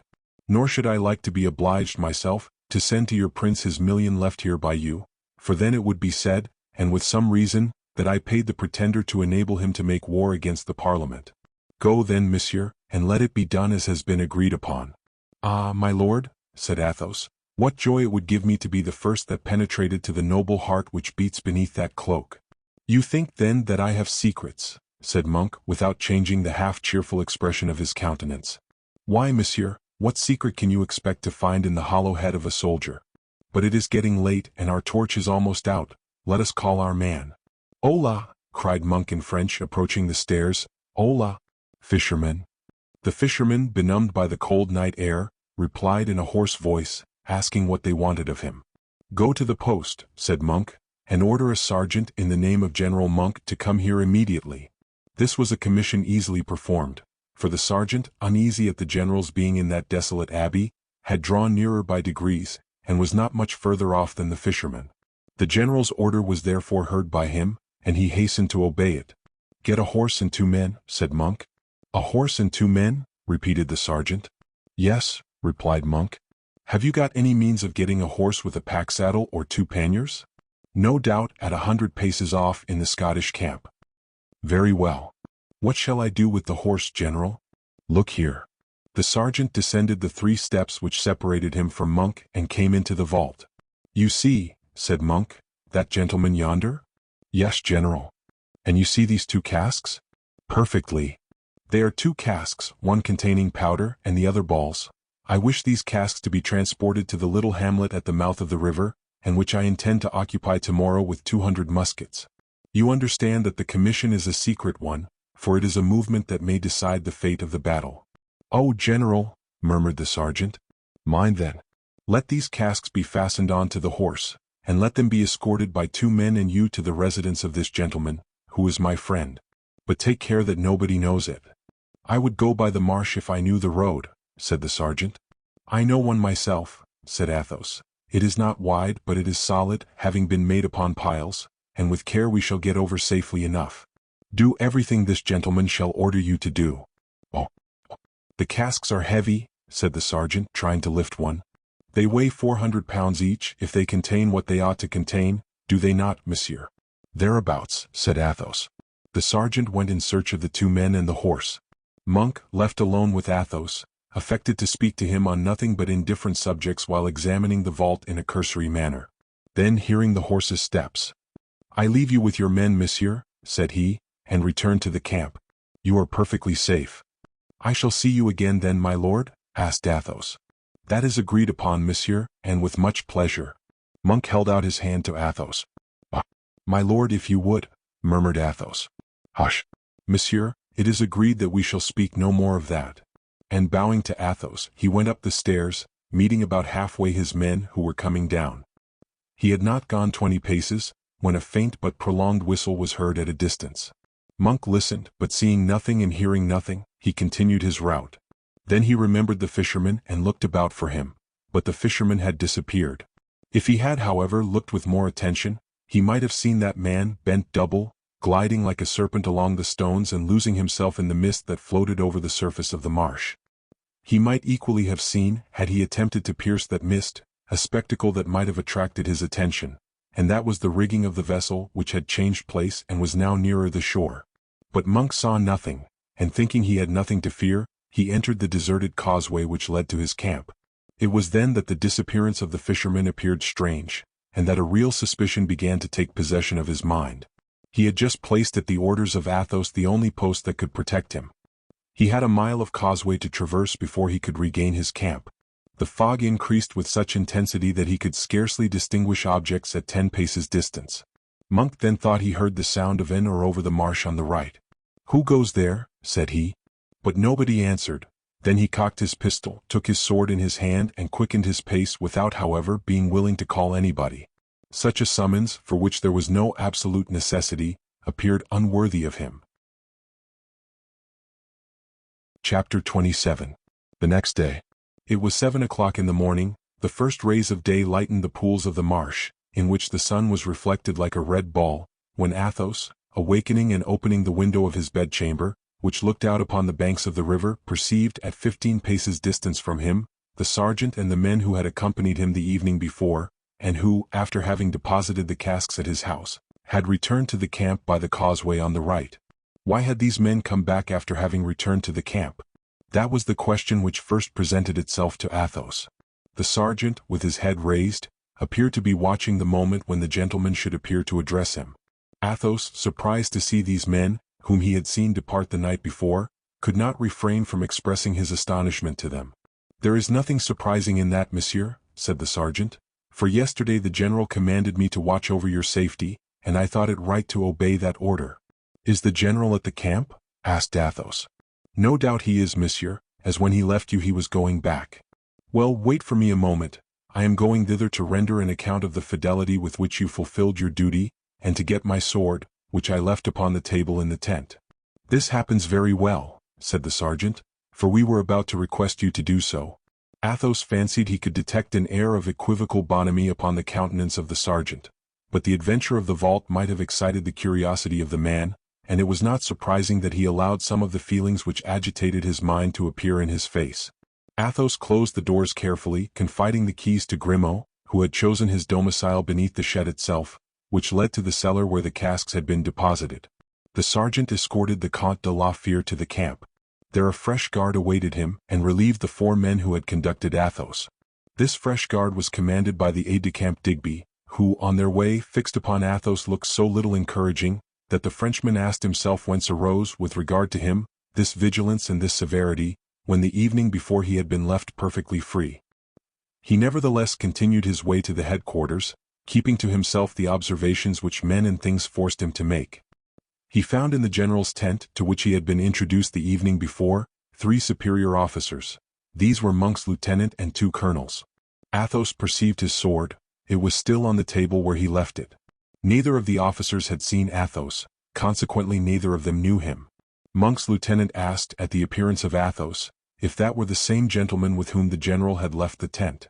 "Yes, your honor," said the sergeant, "it is the same." "But," said Athos haughtily, "I do not deny it, I think, and now, gentlemen, in turn, permit me to ask you to what purpose these questions are asked, and particularly some explanations upon the tone in which you ask them?"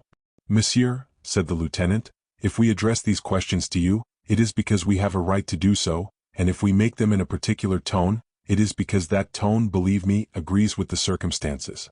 "Gentlemen," said Athos, "you do not know who I am, but I must tell you that I acknowledge no one here but General Monk as my equal." "Where is he?" "Let me be conducted to him, and if he has any questions to put to me, I will answer him and to his satisfaction, I hope. I repeat, gentlemen, where is the general?" "Good God! You know better than we do where he is," said the lieutenant. Yes, you." "Monsieur," said Athos, "I do not understand you. You will understand me, and, in the first place, do not speak so loudly." Athos smiled disdainfully. "We don't ask you to smile," said one of the colonels warmly, "we require you to answer. And I, gentlemen, declare to you that I will not reply until I am in the presence of the general." "But," replied the same colonel who had already spoken, "you know very well that is impossible." "This is the second time I have received this strange reply to the wish I express," said Athos. "Is the general absent?" This question was made with such apparent good faith, and the gentleman wore an air of such natural surprise, that the 3 officers exchanged a meaning look. The lieutenant, by a tacit convention with the other 2, was spokesman. "Monsieur, the general left you last night on the borders of the monastery." "Yes, monsieur." "And you went?" "It is not for me to answer you, but for those who have accompanied me." "They were your soldiers, ask them." "But if we please to question you?" "Then it will please me to reply, monsieur, that I do not recognize anyone here, that I know no one here but the general, and that it is to him alone I will reply." "So be it, monsieur, but as we are the masters, we constitute ourselves a council of war, and when you are before judges you must reply." The countenance of Athos expressed nothing but astonishment and disdain, instead of the terror the officers expected to read in it at this threat. "Scottish or English judges upon me, a subject of the King of France, upon me placed under the safeguard of British honor." "You are mad, gentlemen," said Athos, shrugging his shoulders. The officers looked at each other. "Then, monsieur," said one of them, "do you pretend not to know where the general is?" "To that, monsieur, I have already replied." "Yes, but you have already replied an incredible thing." "It is true nevertheless, gentlemen. Men of my rank are not generally liars. I am a gentleman, I have told you, and when I have at my side the sword which, by an excess of delicacy, I left last night upon the table whereon it still lies, believe me, no man says that to me which I am unwilling to hear. I am at this moment disarmed. If you pretend to be my judges, try me. If you are but my executioners, kill me." "But, monsieur?" asked the lieutenant in a more courteous voice, struck with the lofty coolness of Athos. "Sir, I came to speak confidentially with your general about affairs of importance. It was not an ordinary welcome that he gave me. The accounts your soldiers can give you may convince you of that. If, then, the general received me in that manner, he knew my titles to his esteem. Now, you do not suspect, I should think, that I should reveal my secrets to you and still less his. But these casks, what do they contain? Have you not put that question to your soldiers? What was their reply? That they contained powder and ball. From whom had they that information? They must have told you that. From the general, but we are not dupes. Beware, gentlemen, it is not to me you are now giving the lie, it is to your leader." The officers again looked at each other. Athos continued, "Before your soldiers the general told me to wait a week, and at the expiration of that week he would give me the answer he had to make me. Have I fled away? No, I wait." "He told you to wait a week," cried the lieutenant. "He told me that so clearly, sir, that I have a sloop at the mouth of the river, which I could with ease have joined yesterday and embarked. Now, if I have remained, it was only in compliance with the desire of your general. his honor having requested me not to depart without a last audience, which he fixed at a week hence. I repeat to you then I am waiting. The lieutenant turned towards the other officers and said in a low voice, "If this gentleman speaks truth, there may still be some hope. The general may be carrying out some negotiations so secret, that he thought it imprudent to inform even us. Then the time limited for his absence would be a week." Then turning towards Athos, "Monsieur," said he, "your declaration is of the most serious importance. Are you willing to repeat it under the seal of an oath?" "Sir," replied Athos, "I have always lived in a world where my simple word was regarded as the most sacred of oaths. This time, however, monsieur, the circumstance is more grave than any you may have been placed in. The safety of the whole army is at stake. Reflect. The general has disappeared and our search for him has been in vain. Is this disappearance natural? Has a crime been committed? Are we not bound to carry our investigations to extremity?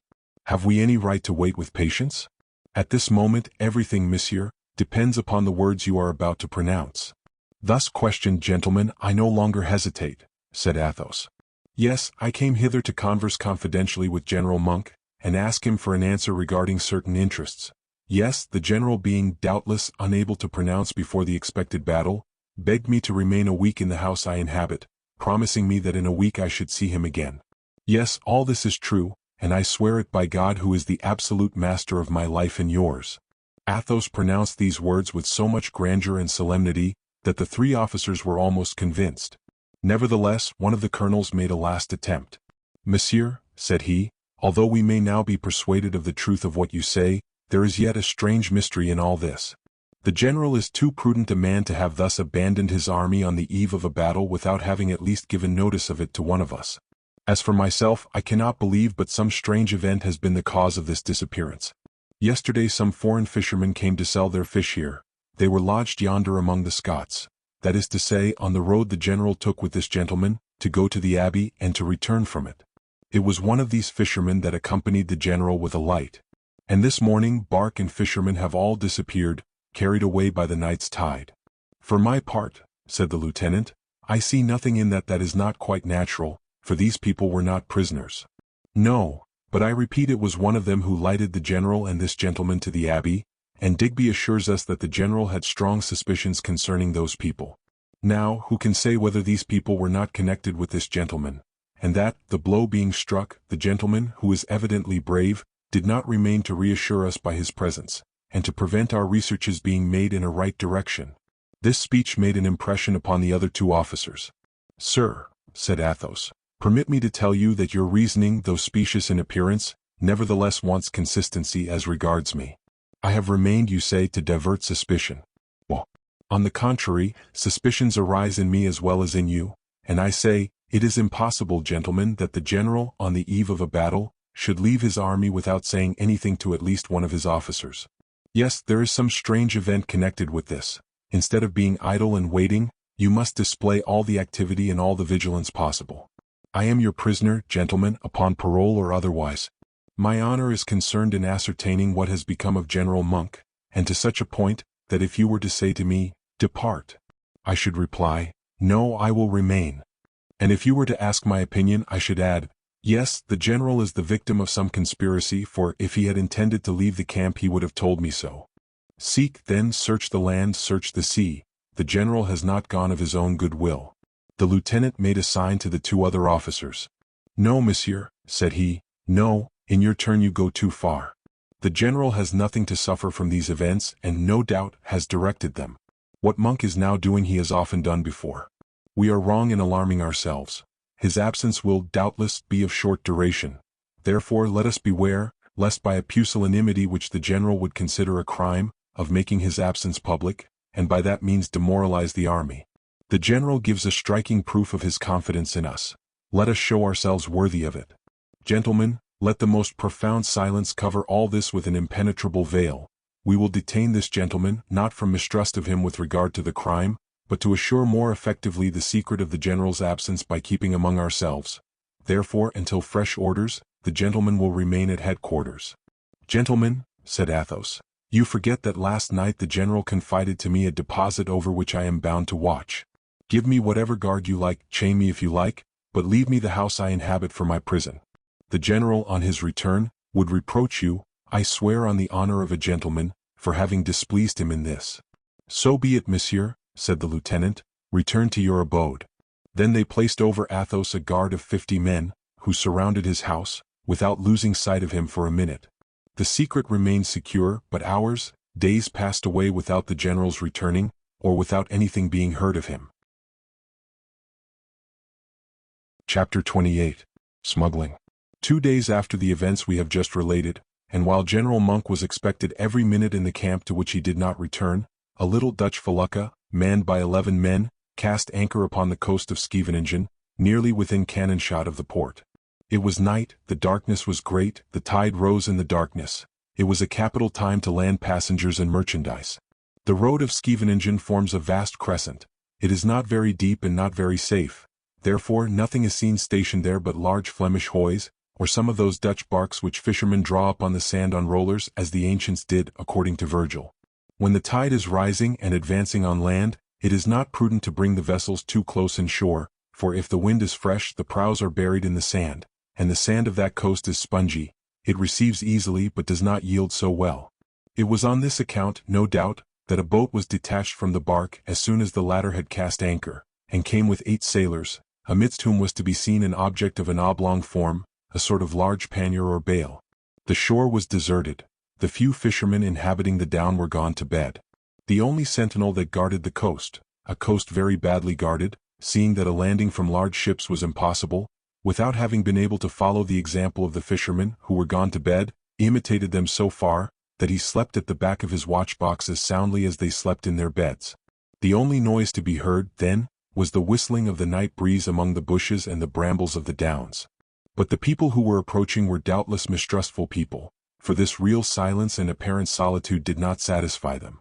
Their boat, therefore, scarcely as visible as a dark speck upon the ocean, glided along noiselessly, avoiding the use of their oars for fear of being heard, and gained the nearest land. Scarcely had it touched the ground when a single man jumped out of the boat, after having given a brief order, in a manner which denoted the habit of commanding. In consequence of this order, several muskets immediately glittered in the feeble light reflected from that mirror of the heavens, the sea, and the oblong bale of which we spoke, containing no doubt some contraband object, was transported to land with infinite precautions. Immediately after that, the man who had landed first, set off at a rapid pace diagonally towards the village of Scheveningen, directing his course to the nearest point of the wood. When there, he sought for that house already described as the temporary residence, and a very humble residence, of him who was styled by courtesy King of England. All were asleep there as everywhere else, only a large dog, of the race of those which the fishermen of Scheveningen harnessed to little carts to carry fish to the Hague, began to bark formidably as soon as the stranger's steps were audible beneath the windows. But the watchfulness, instead of alarming the newly landed man, appeared on the contrary to give him great joy, for his voice might perhaps have proved insufficient to rouse the people of the house, whilst, with an auxiliary of that sort, his voice became almost useless. The stranger waited, then, till these reiterated and sonorous barkings should, according to all probability, have produced their effect, and then he ventured a summons. On hearing his voice, the dog began to roar with such violence that another voice was soon heard from the interior, quieting the dog. With that the dog was quieted. "What do you want?" asked that voice, at the same time weak, broken, and civil. "I want His Majesty King Charles II, King of England," said the stranger. "What do you want with him?" "I want to speak with him." "Who are you?" "Ah, Mordieux, you ask too much. I don't like talking through doors." "Only tell me your name." "I don't like to declare my name in the open air either. Besides, you may be sure I shall not eat your dog, and I hope to God he will be as reserved with respect to me." "You bring news perhaps, monsieur, do you not?" replied the voice, patient and querulous as that of an old man. "I will answer for it, I bring you news you little expect." "Open the door then if you please, Hein." "Monsieur," persisted the old man, "do you believe upon your soul and conscience that your news is worth waking the king?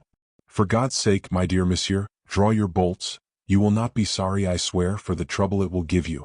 I am worth my weight in gold, parole d'honneur." "Monsieur, I cannot open the door till you have told me your name." "Must I then?" "It is by the order of my master, monsieur." "Well, my name is, but I warn you my name will tell you absolutely nothing." "Never mind, tell it, notwithstanding." "Well, I am the Chevalier d'Artagnan." The voice uttered an exclamation. "Oh, Good heavens, said a voice on the other side of the door. Monsieur d'Artagnan. What happiness! I could not help thinking I knew that voice. Humph, said D'Artagnan. My voice is known here. That's flattering. Oh, yes, we know it, said the old man, drawing the bolts, and here is the proof. And at these words he let in D'Artagnan, who, by the light of the lantern he carried in his hand, recognized his obstinate interlocutor. Ah, Mordioux, cried he, why, it is Perry? I ought to have known that. Perry, yes, my dear Monsieur d'Artagnan, it is I. What joy to see you once again. You are right there, what joy, said D'Artagnan, pressing the old man's hand. There, now you'll go and inform the king, will you not? But the king is asleep, my dear monsieur.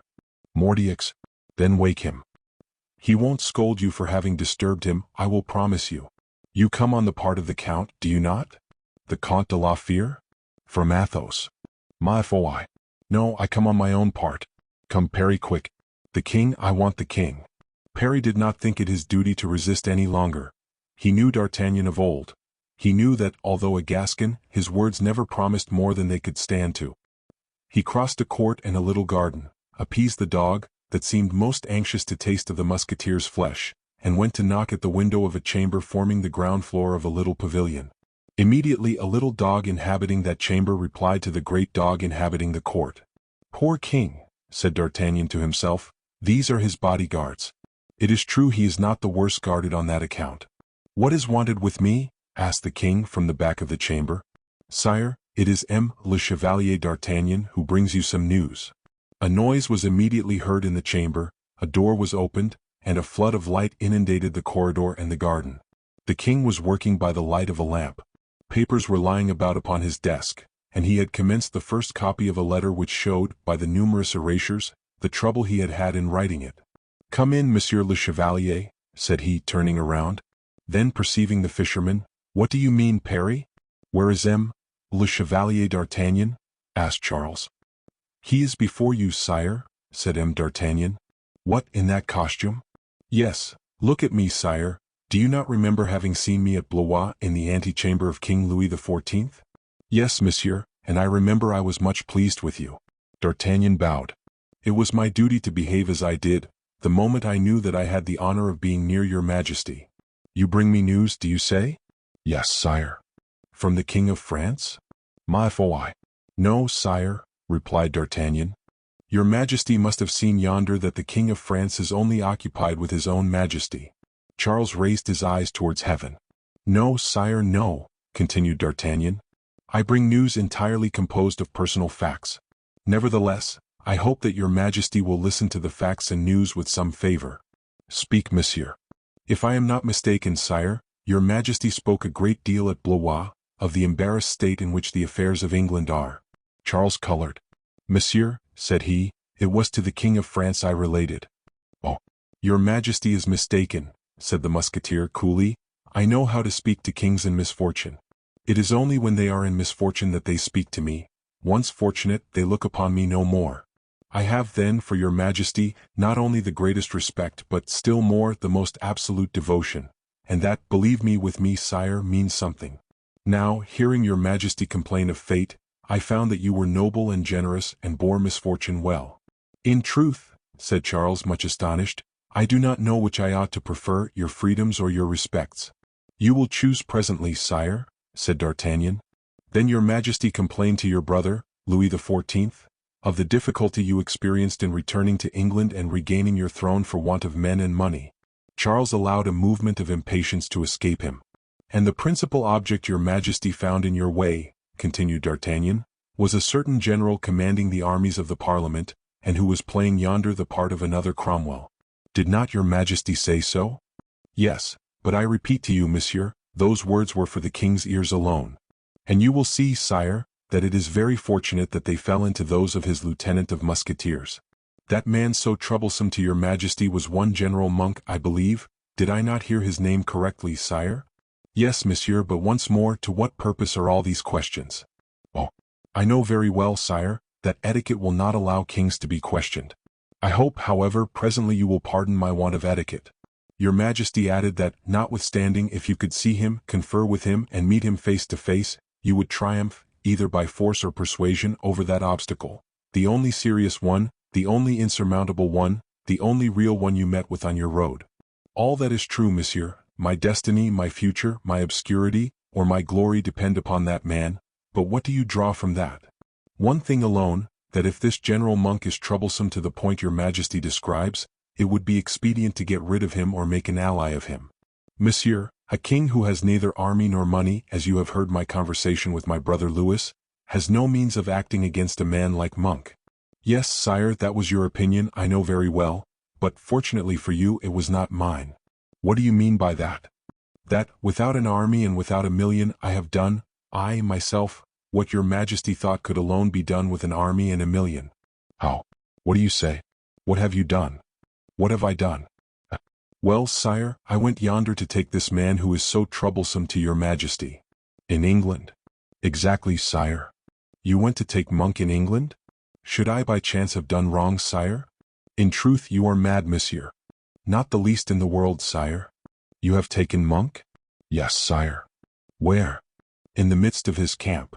The king trembled with impatience. And having taken him on the causeway of Newcastle, I bring him to your majesty, said D'Artagnan, simply. You bring him to me, cried the king, almost indignant at what he considered a mystification. Yes, sire, replied D'Artagnan in the same tone, I bring him to you. He is down below yonder in a large chest pierced with holes so as to allow him to breathe. Good God! Oh, don't be uneasy, sire, we have taken the greatest possible care of him. He comes in good state and in perfect condition.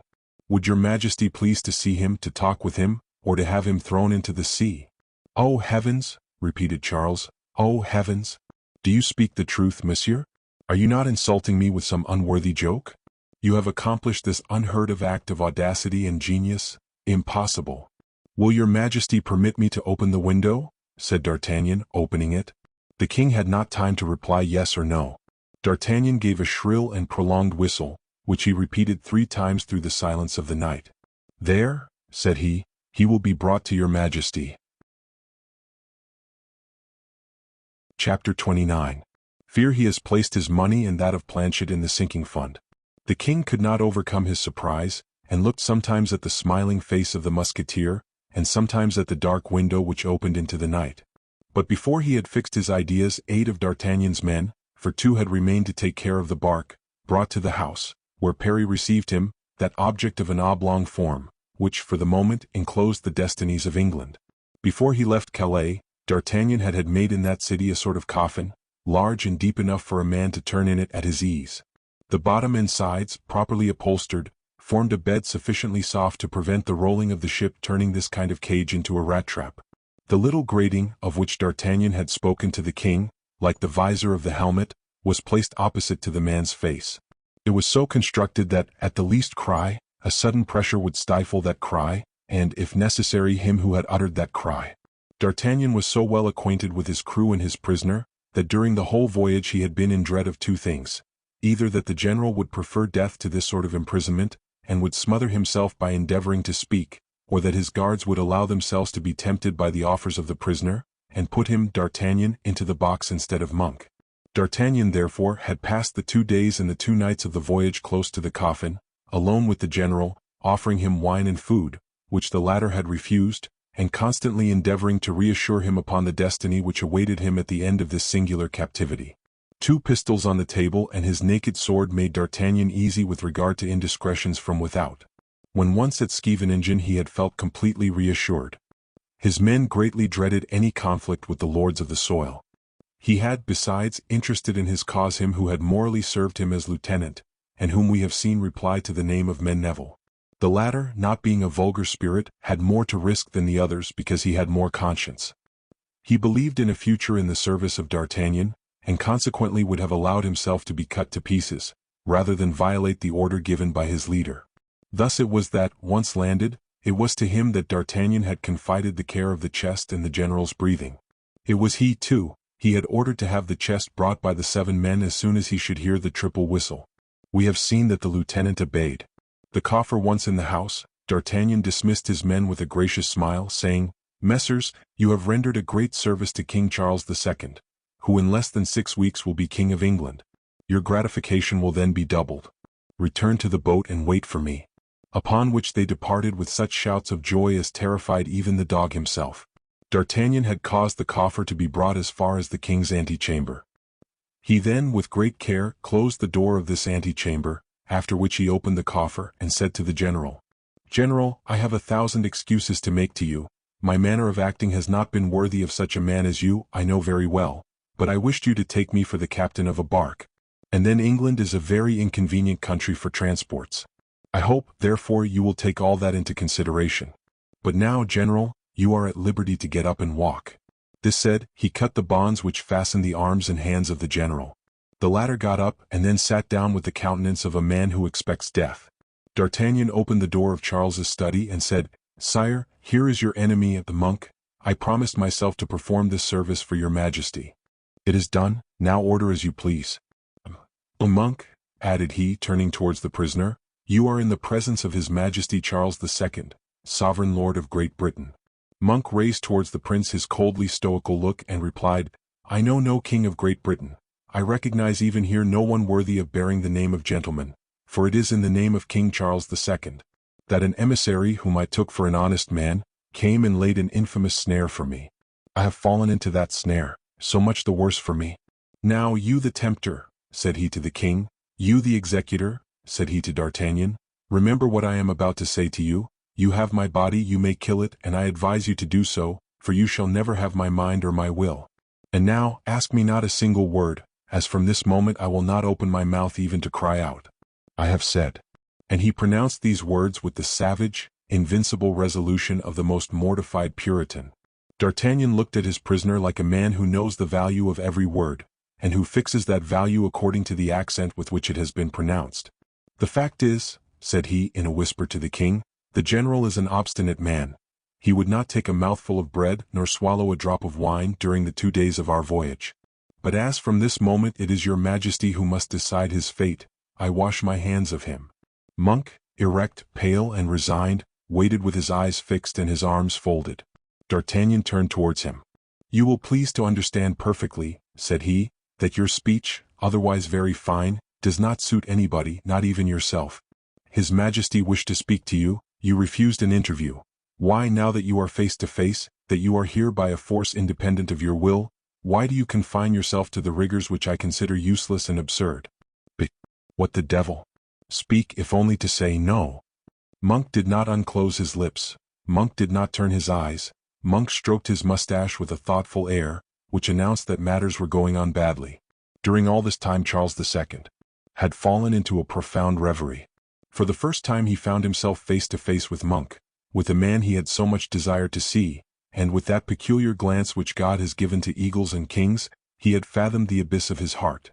He beheld Monk, then resolved positively to die rather than speak, which was not to be wondered at in so considerable a man, the wound in whose mind must at the moment have been cruel. Charles II formed, on the instant, one of those resolutions upon which an ordinary man risks his life, a general his fortune, and a king his kingdom. "Monsieur," said he to Monk, "you are perfectly right upon certain points. I do not, therefore, ask you to answer me but to listen to me." There was a moment's silence, during which the king looked at Monk, who remained impassible. "You have made me just now a painful reproach, monsieur," continued the king. "You said that one of my emissaries had been to Newcastle to lay a snare for you, and that, parenthetically, cannot be understood by M. D'Artagnan here, and to whom, before everything, I owe sincere thanks for his generous, his heroic devotion." D'Artagnan bowed with respect. Monk took no notice. "For M. D'Artagnan, and observe, Monk, I do not say this to excuse myself, for M. D'Artagnan," continued the king, "went to England of his free will, without interest, without orders, without hope, like a true gentleman as he is, to render a service to an unfortunate king, and to add to the illustrious actions of an existence, already so well filled, one glorious deed more." D'Artagnan colored a little and coughed to keep his countenance. Monk did not stir. "You do not believe what I tell you, Monk?" continued the king. "I can understand that. Such proofs of devotion are so rare, that their reality may well be put in doubt." "Monsieur would do wrong not to believe you, sire," cried D'Artagnan, "for that which your majesty has said is the exact truth, and the truth so exact that it seems, in going to fetch the general, I have done something which sets everything wrong. In truth, if it be so, I am in despair." "Monsieur D'Artagnan," said the king, pressing the hand of the Musketeer, You have obliged me as much as if you had promoted the success of my cause, for you have revealed to me an unknown friend, to whom I shall ever be grateful, and whom I shall always love." And the king pressed his hand cordially. "And," continued he, bowing to Monk, "an enemy whom I shall henceforth esteem at his proper value." The eyes of the Puritan flashed, but only once, and his countenance, for an instant illuminated by that flash, resumed its sombre impassibility. "Then, Monsieur d'Artagnan," continued Charles, "this is what was about to happen. The Vicomte de la Fère, who you know I believe has set out for Newcastle." "What, Athos?" exclaimed D'Artagnan. "Yes, that was his nom de guerre, I believe."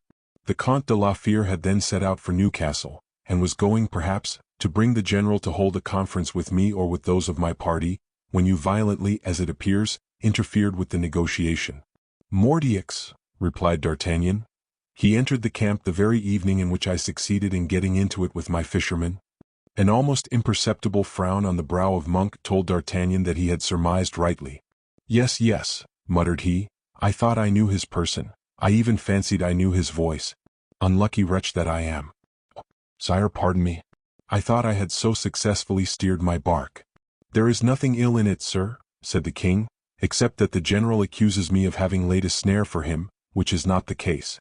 No, general, those are not the arms which I contemplated employing with you, as you will soon see. In the meanwhile, when I give you my word upon the honor of a gentleman, believe me, sir, believe me. Now, Monsieur d'Artagnan, a word with you, if you please." "I listen on my knees, sire." "You are truly at my service, are you not? Your Majesty has seen that I am too much so.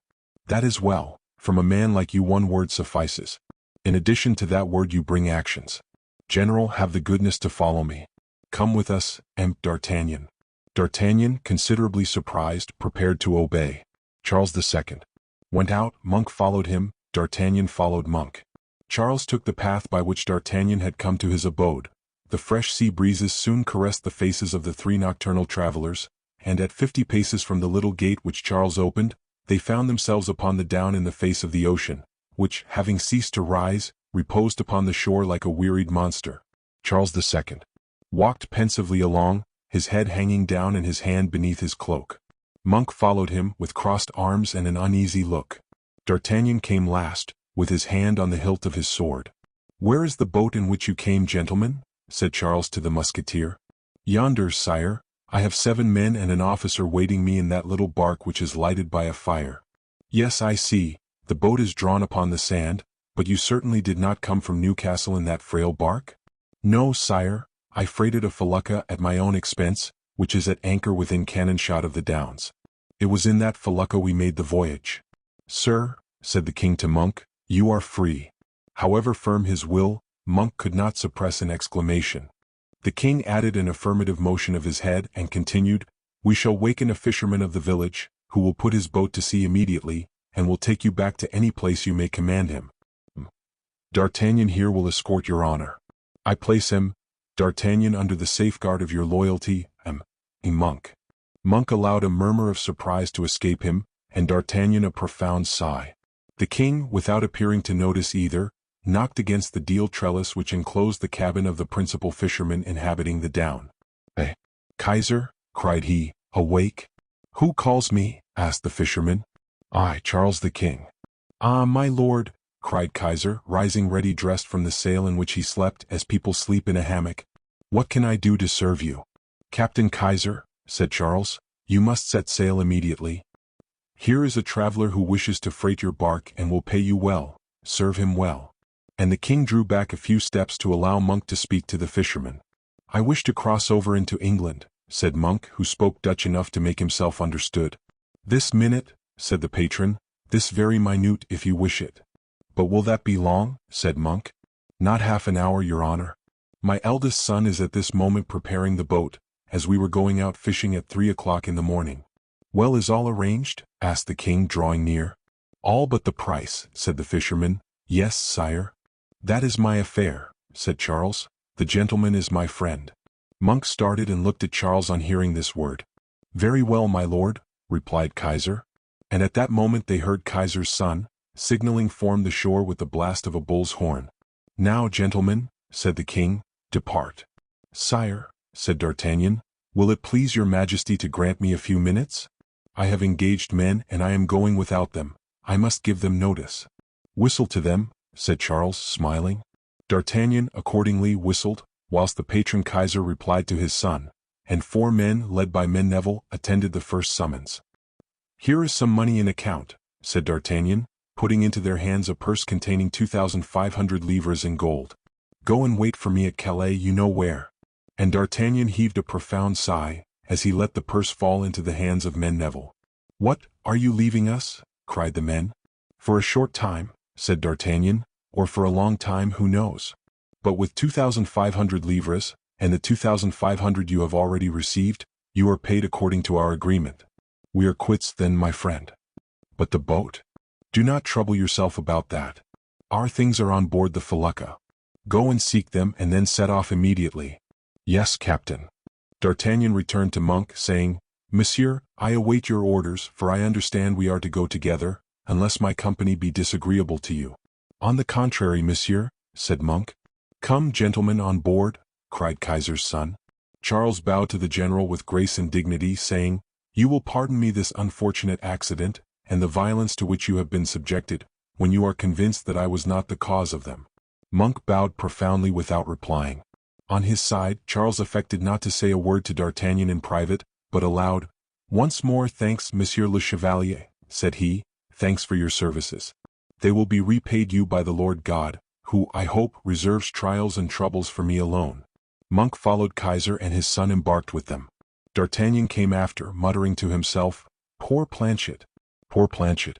I am very much afraid we have made a bad speculation." Chapter 30. The shares of Planchet and Company rise again to par. During the passage, Monk only spoke to D'Artagnan in cases of urgent necessity. Thus, when the Frenchman hesitated to come and take his meals, poor meals, composed of salt fish, biscuit, and Holland's gin, Monk called him, saying, "To table, monsieur, to table." This was all. D'Artagnan, from being himself on all great occasions extremely concise, did not draw from the general's conciseness a favorable augury of the result of his mission.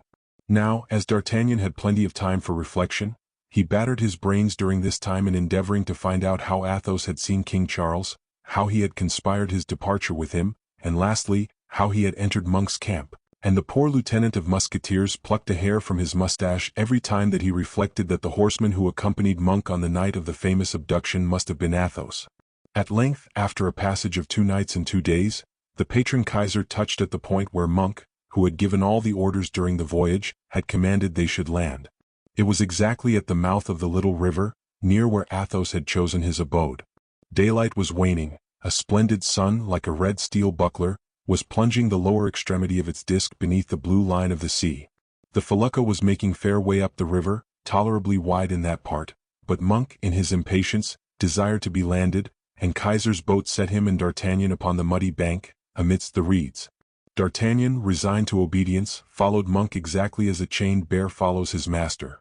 But the position humiliated him not a little, and he grumbled to himself that the service of kings was a bitter one, and that the best of them was good for nothing. Monk walked with long and hasty strides. It might be thought that he did not yet feel certain of having reached English land. They had already begun to perceive distinctly a few of the cottages of the sailors and fishermen spread over the little quay of this humble port, when all at once D'Artagnan cried out, "God pardon me, there is a house on fire." Monk raised his eyes and perceived there was, in fact, a house which the flames were beginning to devour. It had begun at a little shed belonging to the house, the roof of which had caught. The fresh evening breeze agitated the fire. The 2 travelers quickened their steps, hearing loud cries and seeing as they drew nearer, soldiers with their glittering arms pointed towards the house on fire. It was doubtless this menacing occupation which had made them neglect to signal the felucca. Monk stopped short for an instant, and for the first time formulated his thoughts into words. But, said he, perhaps they are not my soldiers but Lambert's. These words contained at once a sorrow and apprehension, and a reproach perfectly intelligible to D'Artagnan. In fact, during the general's absence, Lambert might have given battle, conquered, and dispersed the Parliament's army, and taken with his own the place of Monk's army, deprived of its strongest support.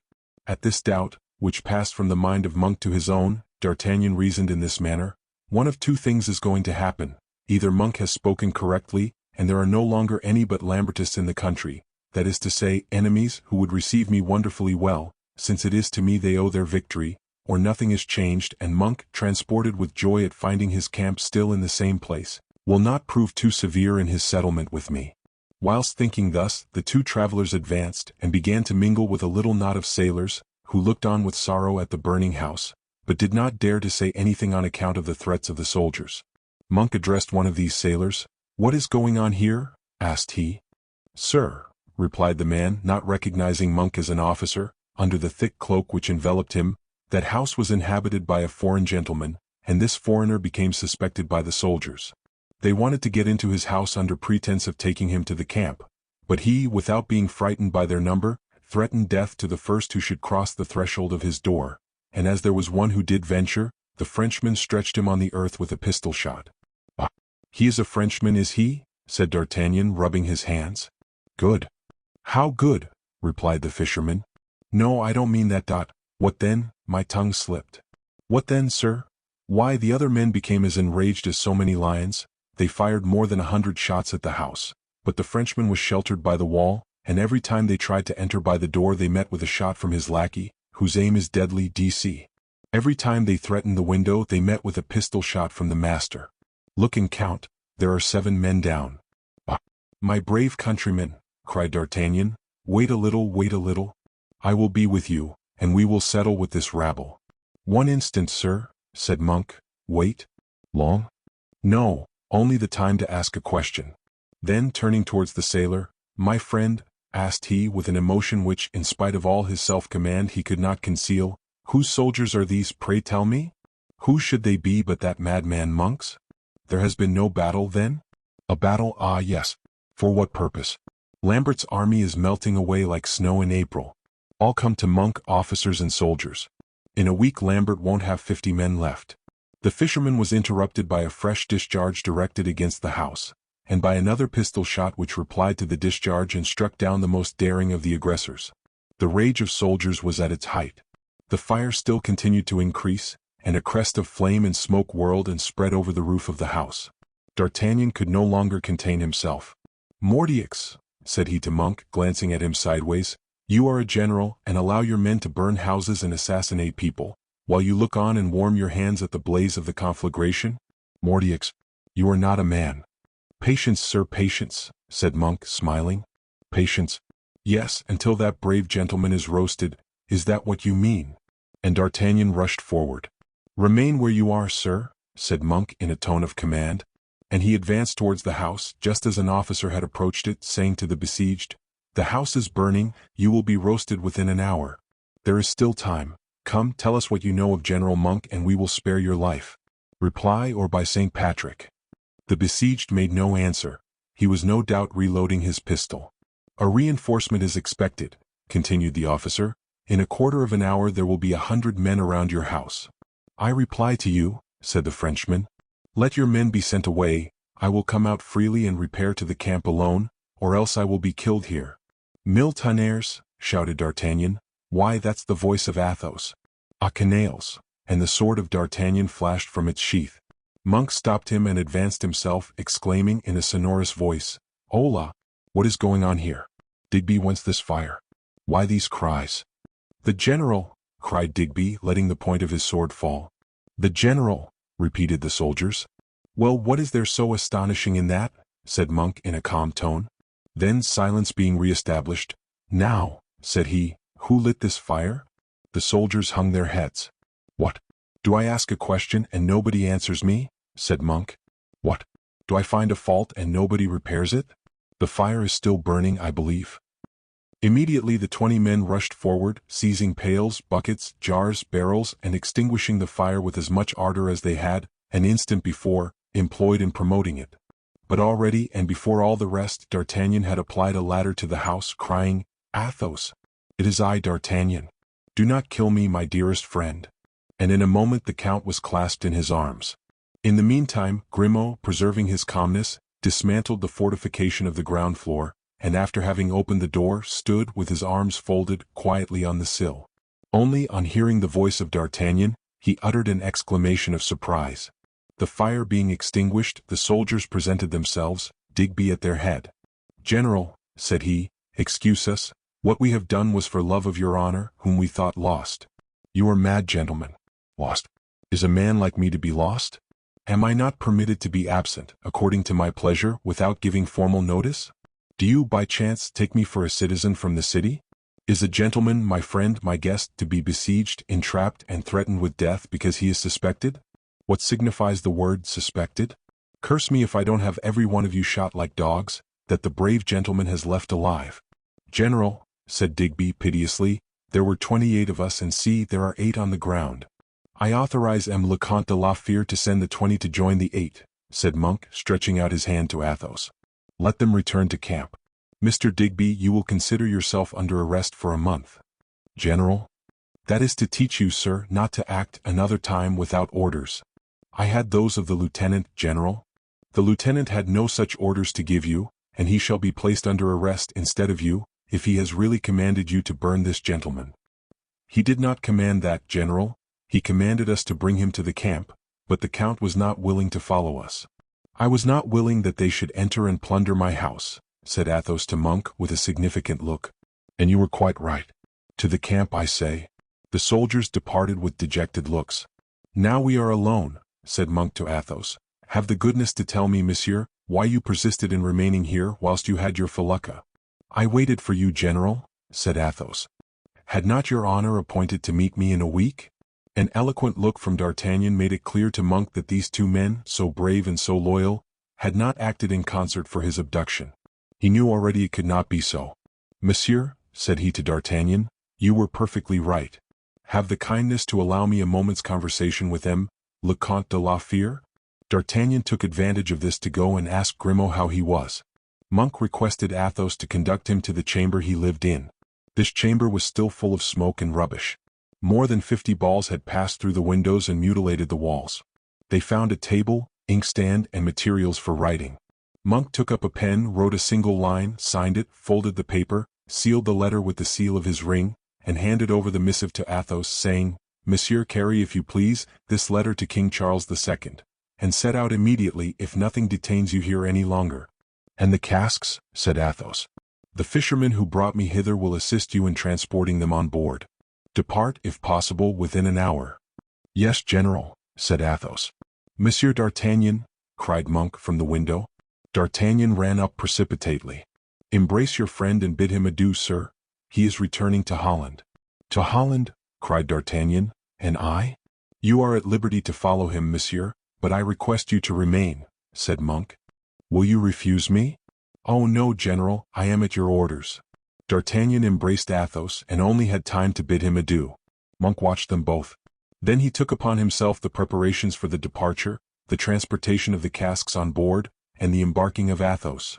Then, taking D'Artagnan by the arm, who was quite amazed and agitated, he led him towards Newcastle. Whilst going along, the general leaning on his arm, D'Artagnan could not help murmuring to himself, Come, come, it seems to me that the shares of the firm of Planchet and Company are rising.